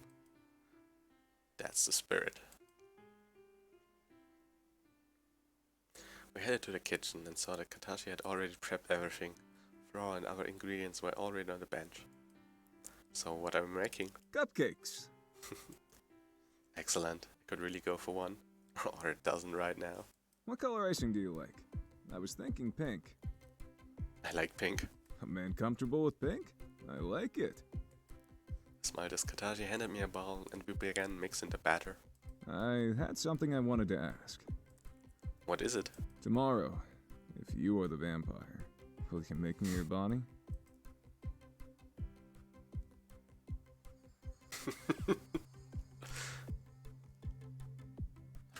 Thank you, Rookie. Please know that if I'm the vampire, I'll partner with you too. I'm sure that together we can beat this thing. Ist halt schon krass, dass wenn du sagst, ja, komm, wir arbeiten together. Das ist entweder wir sterben beide zusammen, oder wir töten einfach unseren Crewmates. Me too, Katashi. Me too. And if neither of us is the vampire, let's work together to uncover their identity before they kill us. Sound plan, good sir. We smiled at each other as we returned to baking. After an hour we had finished up the cupcakes, but sadly no epiphany came. I took a tray of cupcakes and headed to the lab, hoping to finally wrestle some answers from my parents' work. Ach, wir haben Zeit für beides. Gut.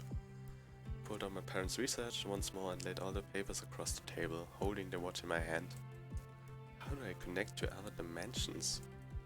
Pressed the buttons again, hoping for a different result, but once again the left button made the green light spin 3 times and the right just made a loud bzzzt noise. Come on, science, give me a sign here. Nothing happened. I continued to butt my head against the wall as hours melted away like minutes. Huh? opened my eyes to find my head nestled in a mixture of research paper and icing as the fallen asleep while I was working. As I opened my eyes, they became immersed in a green light. The watch's tiny lights were all lit up green. All green? I sprang to my feet and snatched the pocket watch up. The watch, it's all green. Adrenaline coursed through me. A breakthrough. Through my giddiness, I noticed the left button appeared to be no longer responsive while the light stayed solid green. Now what? Press the right button. Don't press the right button.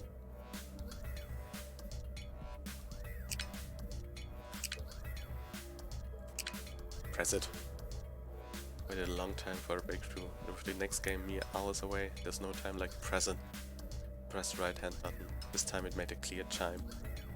The watch hand spun around faster and faster. One clockwise, the other anti-clockwise. The two little panels began spinning through numbers before finally stopping when both smaller clocks above reached 60. The left panel read 6 and the right read... the left panel read 3. The right read 6. Suddenly sickness overcame me. I felt like I could throw up.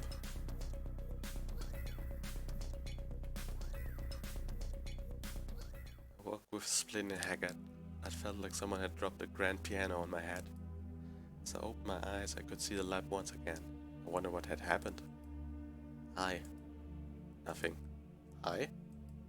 Still nothing.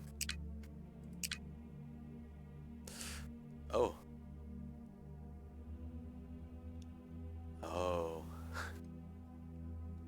Okay, also ist hier das Knopf drücken. Hier das Game und dann hier schon das Ende. Diese Route. Okay. Still nothing. Maybe she was die right now. That must be why she wasn't responding. Die? Clambered to my feet and sprinted to the bridge. Captain? Nothing. Katashi? Empty. Nicholas? Starling sips back for the slow drip of water. Yoshiki? No one. Searched a sip from top to bottom. Nothing. Suddenly the ship automated voice came on over the loudspeaker. Warning, approach event horizon. 1 minute. What? Ran to the bridge control panel to see it ablaze with warnings. Warning, approaching event horizon. 5 seconds.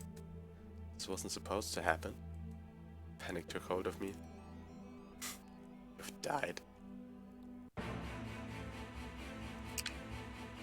Boy, machen wir heute keine guten Entscheidungen. Okay, also haben wir hier halt einen Jump gemacht und gleich gestorben. So.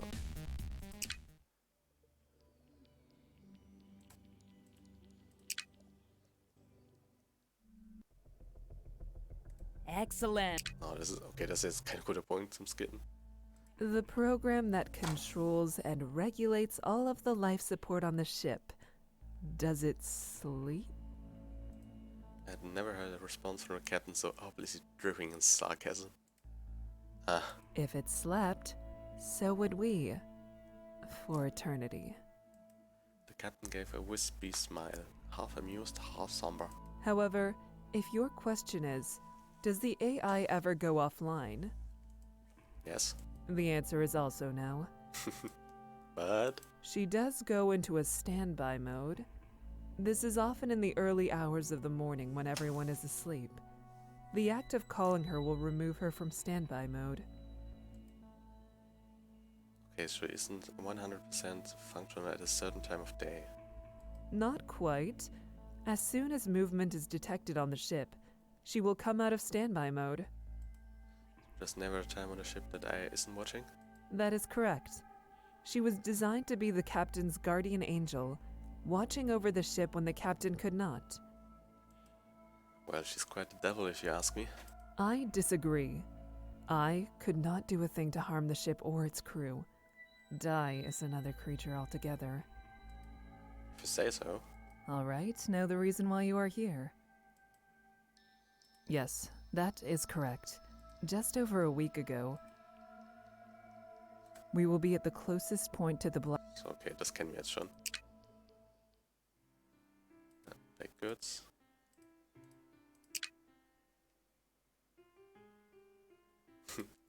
Smiled playfully at Katashi. I'm versatile and could play either role. Katashi smiled back, equally playfully. Not a team to be messed with. Jousted into the air with my whisk as if it were a sword. Katashi chuckled while he continued to bake. After an hour we had finished up cupcakes, but sadly no epiphany came. So... Kommt wieder die Uhr. Don't press the button. Chapter 4. 4! Pressing button was incredibly reckless. I don't know what would happen or how. It might even kill me or worse, the entire crew. I tried to calm myself down, but I could still feel the adrenaline coursing through me. Perhaps I needed someone with a calmer head. Couldn't think of anyone better than Katashi. I turned the watch to my pocket and set off to find Katashi. I arrived and buzzed his intercom. Hope he was an early to rise kinda guy. After hearing nothing, I assumed that he was, in fact, not one of those guys. Pressed the intercom button once more for good measure, but to no avail. I turned to leave when air appeared immediately in my path. Good morning. Oh, good morning there, I. Katashi is not in his quarters. Oh, isn't he? No, he is at the farm. Oh. I do hate to point out the obvious to you for fear that it might lower your self-esteem, but the crew locations are provided on your personal tablet. Yeah. Yeah, of course they are. I will leave you to it then. I sheepishly scurried to the farm, mentally scolding myself for forgetting even this basic information. At this perilous time, I couldn't afford any blunders like that. When I arrived, I found Katashi hard at work. I guess I was wrong about him for not being an early riser. Good morning. Oh, newbie. Funny seeing you here. Wasn't ever your work this early? Of course I do. Food doesn't just grow on trees, you know. Doch? Wait, it doesn't? Where does our food come from then? Katashi staring at me almost like he was waiting for me to understand something. What? Did I say something stupid? You're joking, right? Tell me you're joking, newbie. Of course I am. Oh, that's a relief. I seriously thought for a moment you were being serious. Of course I know must produce is grown on trees. I'm a scientist, you know? Sometimes I wonder. Wow. Katashi tossed me an apple, still staring at my face as if trying to catch me bluffing. This is the first time I've seen you up this early. What's wrong? This pocket watch, it's... Pulled it out to show Katashi. It glowed in a natural green. In stark contrast to the natural greens of the plants that surrounded us. Does that mean it's on? I think so. So now what? I mean, I could push the button. I'm scared. Doesn't look too scary. It just looks like a watch to me. Katashi looked at me, puzzled. No, I mean, I don't know what would happen if I pressed the button. Oh, that makes so much more sense. It might allow me to change dimensions, but it also might not. It could hurt or even kill someone. I now see where the scared comes from. Right? So I guess don't press it until you know more? I just don't know when that will be. Are you willing to risk it? I shook my head. I knew that it wasn't. I already had the opportunity to push the button and I didn't. Sorry that I can't offer any real advice or support here. I have no idea about all this physics and space stuff. I've enjoyed myself nonetheless. Me too. Katashi turned back to his harvesting. Would you like some help? Katashi smiled and shook his head, maybe a bit too quickly for my liking. You have much more pressing issues than me. So why don't you go and work on that, and I will finish up here and work on your breakfast. Okay, I will. As I turned and left the farm, I heard Katashi yelling out after me. Save the day, newbie! I'm counting on you! Support mean the world to me. Back at my quarters, I continued thinking through the problem. I sat at the end of my bed, cradling the watch in my hands. This watch could make all the differences, but what if it made things worse? Or can the universe just give me a sign? Better yet, the answer? The answer is and always will be death. was so startled that I almost fell off the end of my bed. Die. Don't scare me like that. It wasn't intentional. I was simply the universe giving you the answer. You're not the universe. No? Then what is? Well, it's... Wishy-washy faith-based thoughts? Well, yeah, but also kinda... Yes? So, you technically can't prove that I'm not the universe? Well, technically. I'm the universe! Bow before me! Sighed as I made my way back to the end of my bed. Sure, you're the universe. Then, as the universe, I have given you your answer. Death. Don't think that's the answer. Isn't it? After all, it's always the final outcome. Nothing lasts forever. Couldn't argue with her logic. I looked dreamily off into the distance. Not even I will last forever. Right. So, change of subject. What are you doing here? It is time for me to issue everyone with their fates.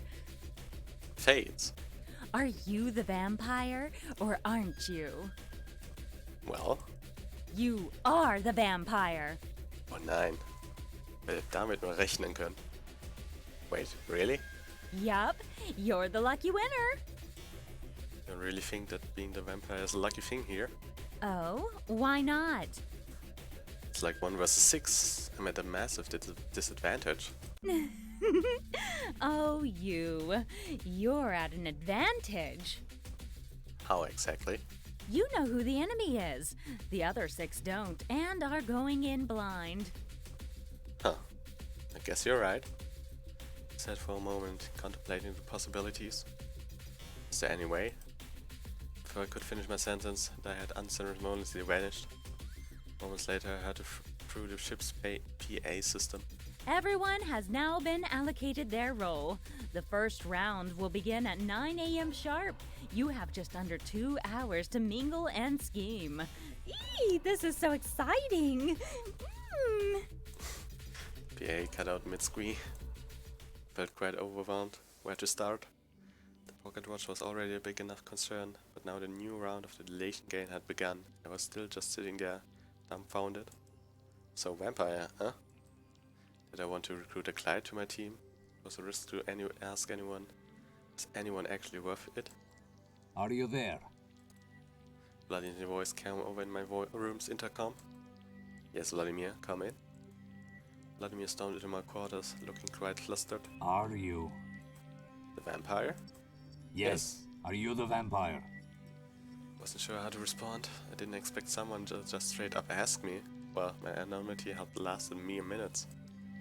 Look, you don't have to tell me, but please, if you are, don't bite Melody.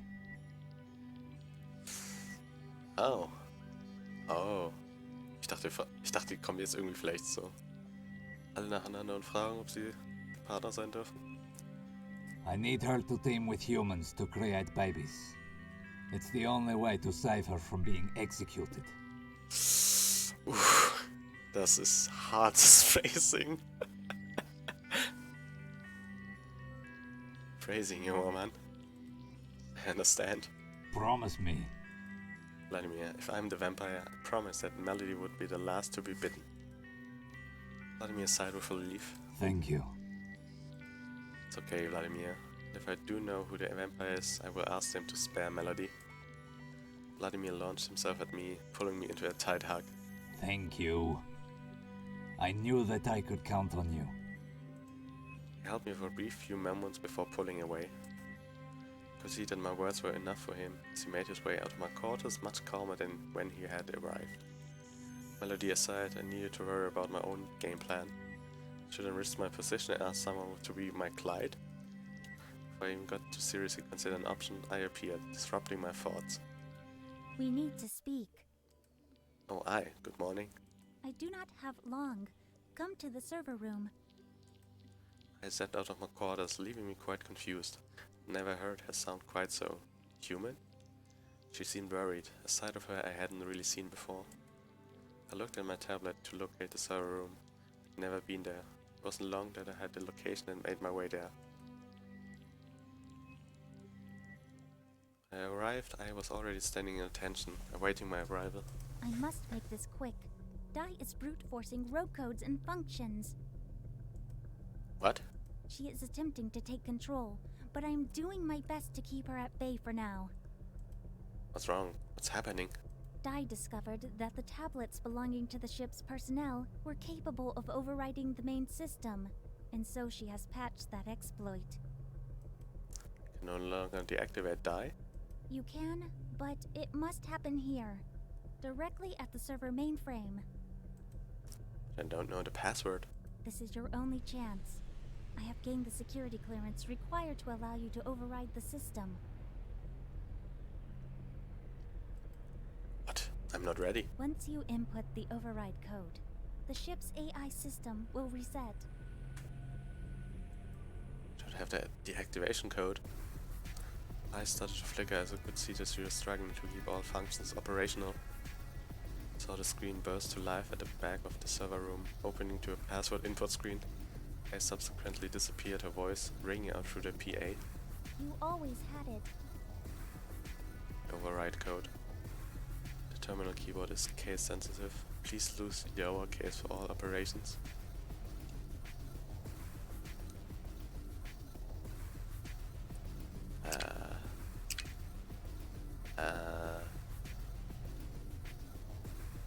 Okay. Also werden wir damit jetzt enden.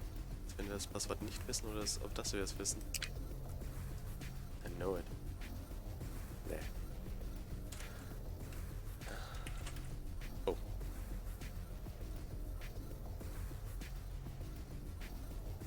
Das war wohl nicht die beste Idee. Tippen. Display set.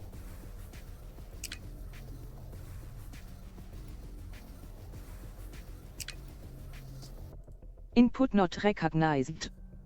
Okay, ich dachte schon, what the fuck, was war das gerade für eine Stimme? You don't know? The screen suddenly shut off, with the lights dimming in the entire server room. Was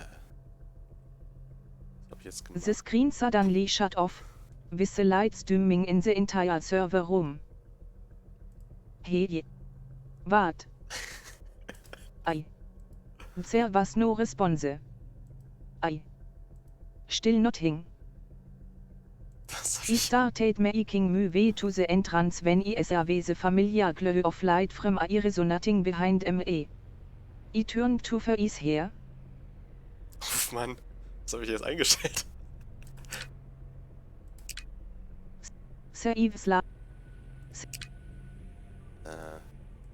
Kurz mal gucken. Das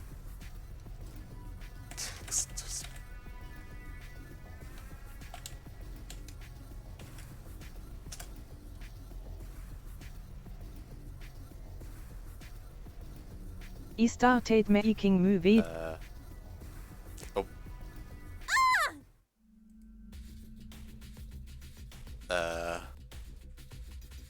What the fuck, was geht gerade ab? What the hell are you doing?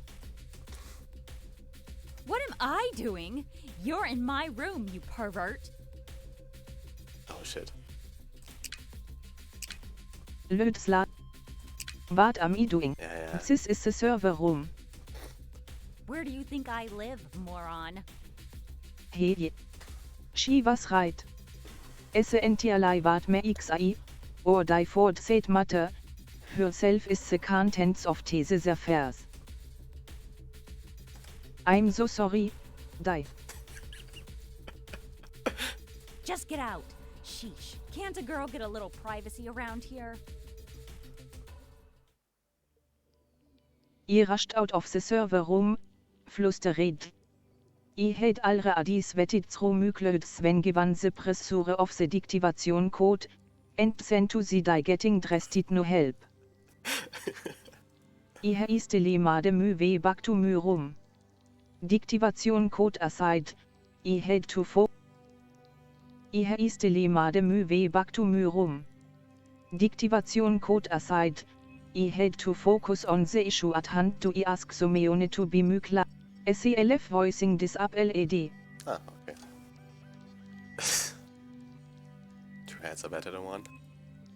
Think of what's winning here much higher if I could get my hands on an accomplice. Stood on the end of my bed, deciding where I would ask. Katashi. Glanced at my table and saw that Katashi was in the kitchen, as always. I hurried along the hallway and within minutes arrived at the kitchen.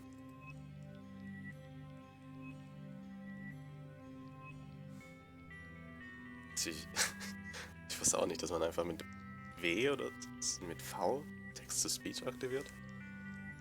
Ah, just who I wanted to see. Really? Why is that? Well, not only have I just finished making your breakfast, but I wanted to talk to you about the game. So did I. Beauty before brains. We both stopped speaking and a few moments passed before we both laughed simultaneously. Well, I'm flattered that you think I'm prettier than you. Am I wrong? Not at all. Look at me. Katashi did a twirl to show himself off. Regardless of how attractive you are, please allow me to begin. Katashi nodded and I continued, coming straight out with it. I'm the vampire. Katashi looked slightly concerned at first, but as my words sank in, his face became more confident. Das für mich klang das eher wie die französische Stimme. SCLF Voicing enabled. SCLF Voicing disabled. Das klingt für mich eher nach französischen. But as my words sank in, his face became more confident. Perfect. Perfect? Yes. This way we can be on the same team. Wouldn't that mean that if we were both humans instead, still be on the same team? Yeah, I guess. The way I look at it, this is a win-win situation for us. I guess so. At least this way, we either both live or both die. That's an outcome I'm happy with. If one condition for us working together. We have to ensure that Melody doesn't lose. Katashi's features softened, revealing a face that could only be described as adoring. I knew you were a good guy. He smiled sheepishly, trying to get us back on track. Okay, so we will breed on the first round, and then from there we breed with as many other crew members as we need to ensure the win. Ach, ich muss ihn also doch breeden. Ich dachte, wir wären auch einfach Vampire, wenn ich es ihm erzähle. Aha. If we play our cards right, it should be easy for us to turn the entire crew. I nodded. Confidence flooded through me. Testing, testing. Ahem. Can I please have all crew report to the hallway outside of the dining hall for the beginning of this round's deletion game, Vampire Children? So, nochmal zur Sicherheit speichern, würde ich sagen.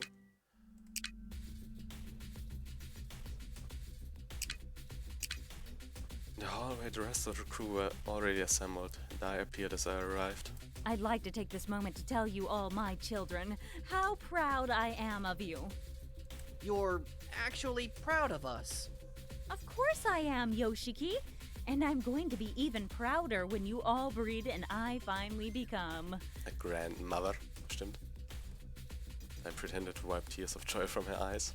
A grandmother. Natürlich. Wait, I'm your child? Didn't your parents ever tell you? You were adopted. What? Yoshiki, she is lying. You were not adopted. Wo sollte er mir noch adoptieren? Captain, stop ruining my fun. Can we please just get on with this? This is why you're not my favorite child. I poked her tongue out at the captain as she turned to the rest of the crew. Welcome, welcome. Today's the day you all become proud parents, or the undead. Mit undead children's. Können wir auch noch proud parents sein? Each round takes half an hour. Within that period, you and a single unique partner may enter the dining hall to breed. Halbe Stunde? Zu mir reichen 5 Minuten. Once you have bred, please leave the hall so others may use the space. When the round comes to an end, I will announce the birth tally and round 2 will begin. After 3 rounds, the game will come to an end, along with someone's life. I just can't explain how much I love this game. I don't know if it's the death or the breeding, but this game makes me so excited. I'll be waiting inside the dining hall to join you together in your partnerships. Round 1 starts now. Toodles! They jumped through the dining hall wall from the hallway. Vladimir and Melody hurried. Ich Ich wollte es nicht sagen, aber ich wusste, dass es passiert. Vladimir and Melody hurried into the dining hall. As Vladimir and Melody left after a few minutes, Katashi and I seized our chance and entered the room. Inside we found Dai, who jumped to life as we approached. Ooh, Katashie. Dai would like to activate your Boney and Clyde option. I pretended to cry tears of joy. This is just so beautiful. Katashi, are you happy with this proposal? Yes. I will either live or die by his side. Dai began to uncontrollably sob. You're killing me here, you two lovebirds. Dai took a second to collect herself before continuing. Very well. Please place one of your hands on each of these terminals. We did as instructed. Congratulations, you're now both Lord and Lady Undead. Good luck on eradicating the rest of the crew. Oder steht Lord and Lord? Und wer ist die Lady? Oh Gott, wir sind die Lady, oder? Thanks, Dai. Katashi and I returned to the hallway, the captain and Yoshiki taking our place. Nicholas stood alone against the wall. He appeared to have not managed to find a partner. You okay? Yes, thank you. Didn't want a partner? It would have been preferential. However, I lucked out with the uneven numbers. Nicholas just shrugged as the captain and Yoshiki returned to the group. Thank you all for participating in Vampire Children. Immer der fragt. Oh, scheiße. Lady Undead, let's go. Here are the results of round 1. Ta-da! So. It's also pretty clear cut, and what I was hoping for as the vampire. 4 humans, babies were created, 1 vampire was created. Total humans, 4. Vampires, 1. Round 2 starts now! Dai disappeared as we all stood in the hallway, waiting to see who would make the first move. So, Nicholas. Yes. you didn't braid that round, right? Oh, jetzt wissen Sie, dass nicht der Vampir ist. That is correct. Could you please partner with Melody this round? Why? Das ist alles so falsch. The results of round 1 confirm that you are human. I need Melody to accrue as many points as possible to ensure she is safe. How can I be sure that neither you nor Melody are the vampire? That they weren't the vampire, but even so, his argument was pretty sound. Vladimir leaned into Nicholas, whispering in his ear. Very well. Nicholas put his hand out and Melody snatched at it. The 2 of them disappeared into the dining hall, leaving the rest of us to determine how to proceed. Who should I approach?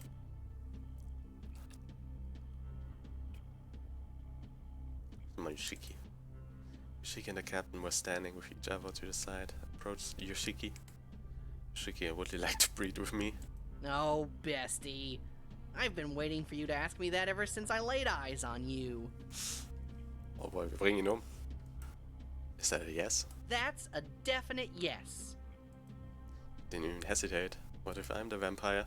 Or, what if I'm the vampire? Kimikos Gesichtsausdruck.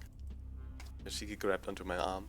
Unfortunately, his ignorance of the rules of this game was making him an easy victim. As Melody and Beatrix exited, Yoshiki and I entered. Welcome, welcome. Please place your hand on each of the terminals and I will confirm your consummation. Yoshiki squealed as he placed his hand on the terminal. He did the same. Gott, jetzt fühle ich mich sogar ein bisschen schlecht. Thank you so much for playing.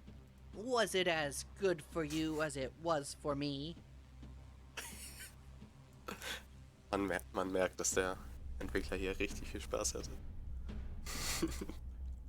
Very good. The best I've ever had. Yoshiki blushed as we left the dining hall, passing Katashi and Vladimir on the way out.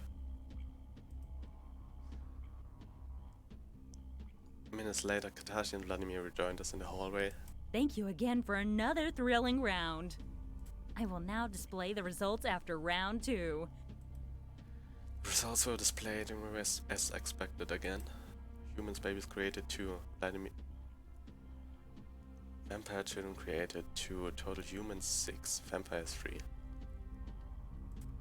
We had just one more round to go, and we just needed to get Nicholas, Melody, and the captain to win.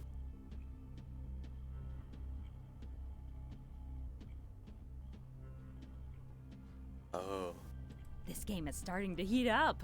Ah, it's gonna be a great final round. Which starts now. Everyone stood still, not one person moved. Who should I ask to breed?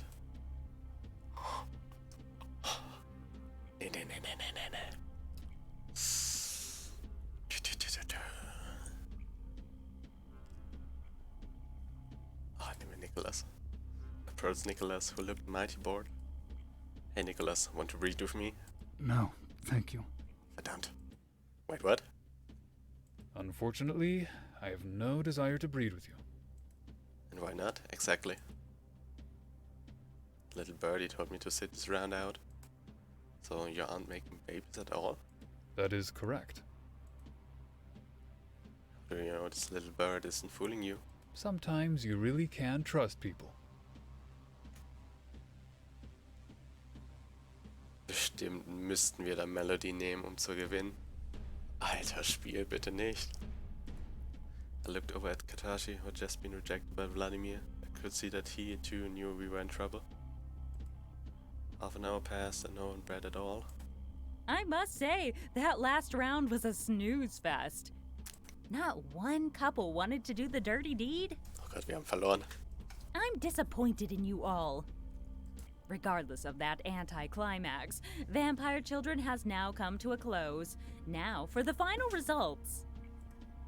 They put up the results for us to see. They were the same as round 2. Total humans 6, vampires 3. So, Tod Nummer 3. Congratulations, humans! You are the winners. And unfortunately, that means that Bonnie and Clyde have lost. And Katashi. The crew didn't seem overly surprised, except for Yoshiki. Bestie? Tell me it isn't true. Sorry, Yoshiki. I didn't choose to play against you. Well, you kinda did. You chose to partner with Katashi over Yoshiki. Yoshiki was getting incredibly upset at Dai's comment. Shiki, please, you want to be on the receiving end? We're just about to be executed. Well, no, but... Katashi's reasoning didn't do anything to stop Yoshiki from breaking into tears. Are you crying because they're gonna die or because your feelings are hurt? Both! Why not, eh? Ahem. Because this is a special double execution, you get an extra special wheel. You're deaf. I brought forward her punishment wheel, but all options were the same. They all read Lover's Airlock. I have ensured that all deaths are suitable for a Bonnie and Clyde situation. Was the airlock suitable? That's a great question. This way, you can hold hands and float through space forever. I guess that's sort of romantic, in a sick, twisted way. Thank you, Katashi. I'm glad you understand. All right, chop chop. Let's get this over with, gentlemen. I marched us towards the shuttle bay. I was becoming all too familiar with this march. A small part of me was relieved that this would be my last. I'm sorry, newbie. No, I'm sorry. At least we get to die together. Honestly, that's enough for me. Thank you, Katashi. He stuck his hand out and grabbed mine. Katashi Ikari, thank you for your service to the Everett. Your Bye! I threw open the airlock and with a rush of air we were sucked out into space. I gripped tightly onto Katashi's hand as our bodies were flung with force towards the distant beyond. As I flew backwards, all I could see was the Everett slowly shrinking and my hand holding his. It was my last thought, my last moment. You have died. Friends in space.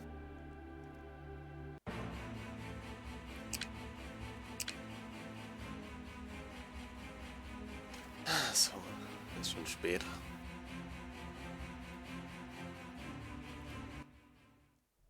I must make this. I have no idea. Screen suddenly shut off. What? Still nothing. I started breaking my...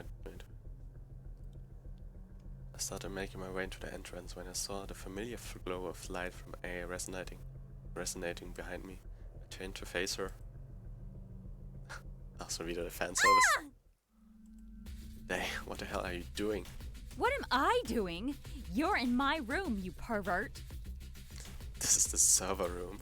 Where do you think I live, moron? Ah, she was right. Essentially what makes I, or they for that matter, herself is the contents of these servers. I'm so sorry, Dai. Just get out. Sheesh. Can't a girl get a little privacy around here? I rushed out the server room, flustered. I had already straightened through my clothes when given the pressure of the deactivation code. Then to see Dai getting dressed. Warum? sie ist ein Hologramm.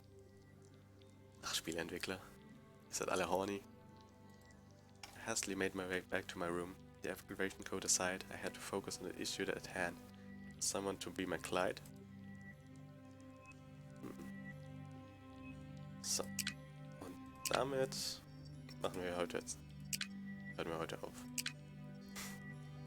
So.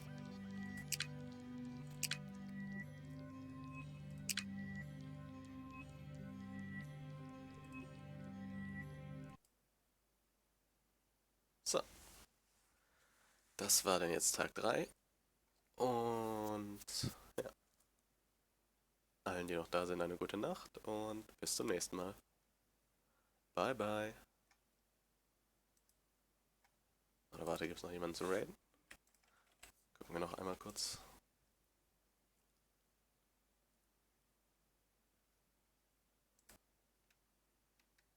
Ne, niemand Interessantes an.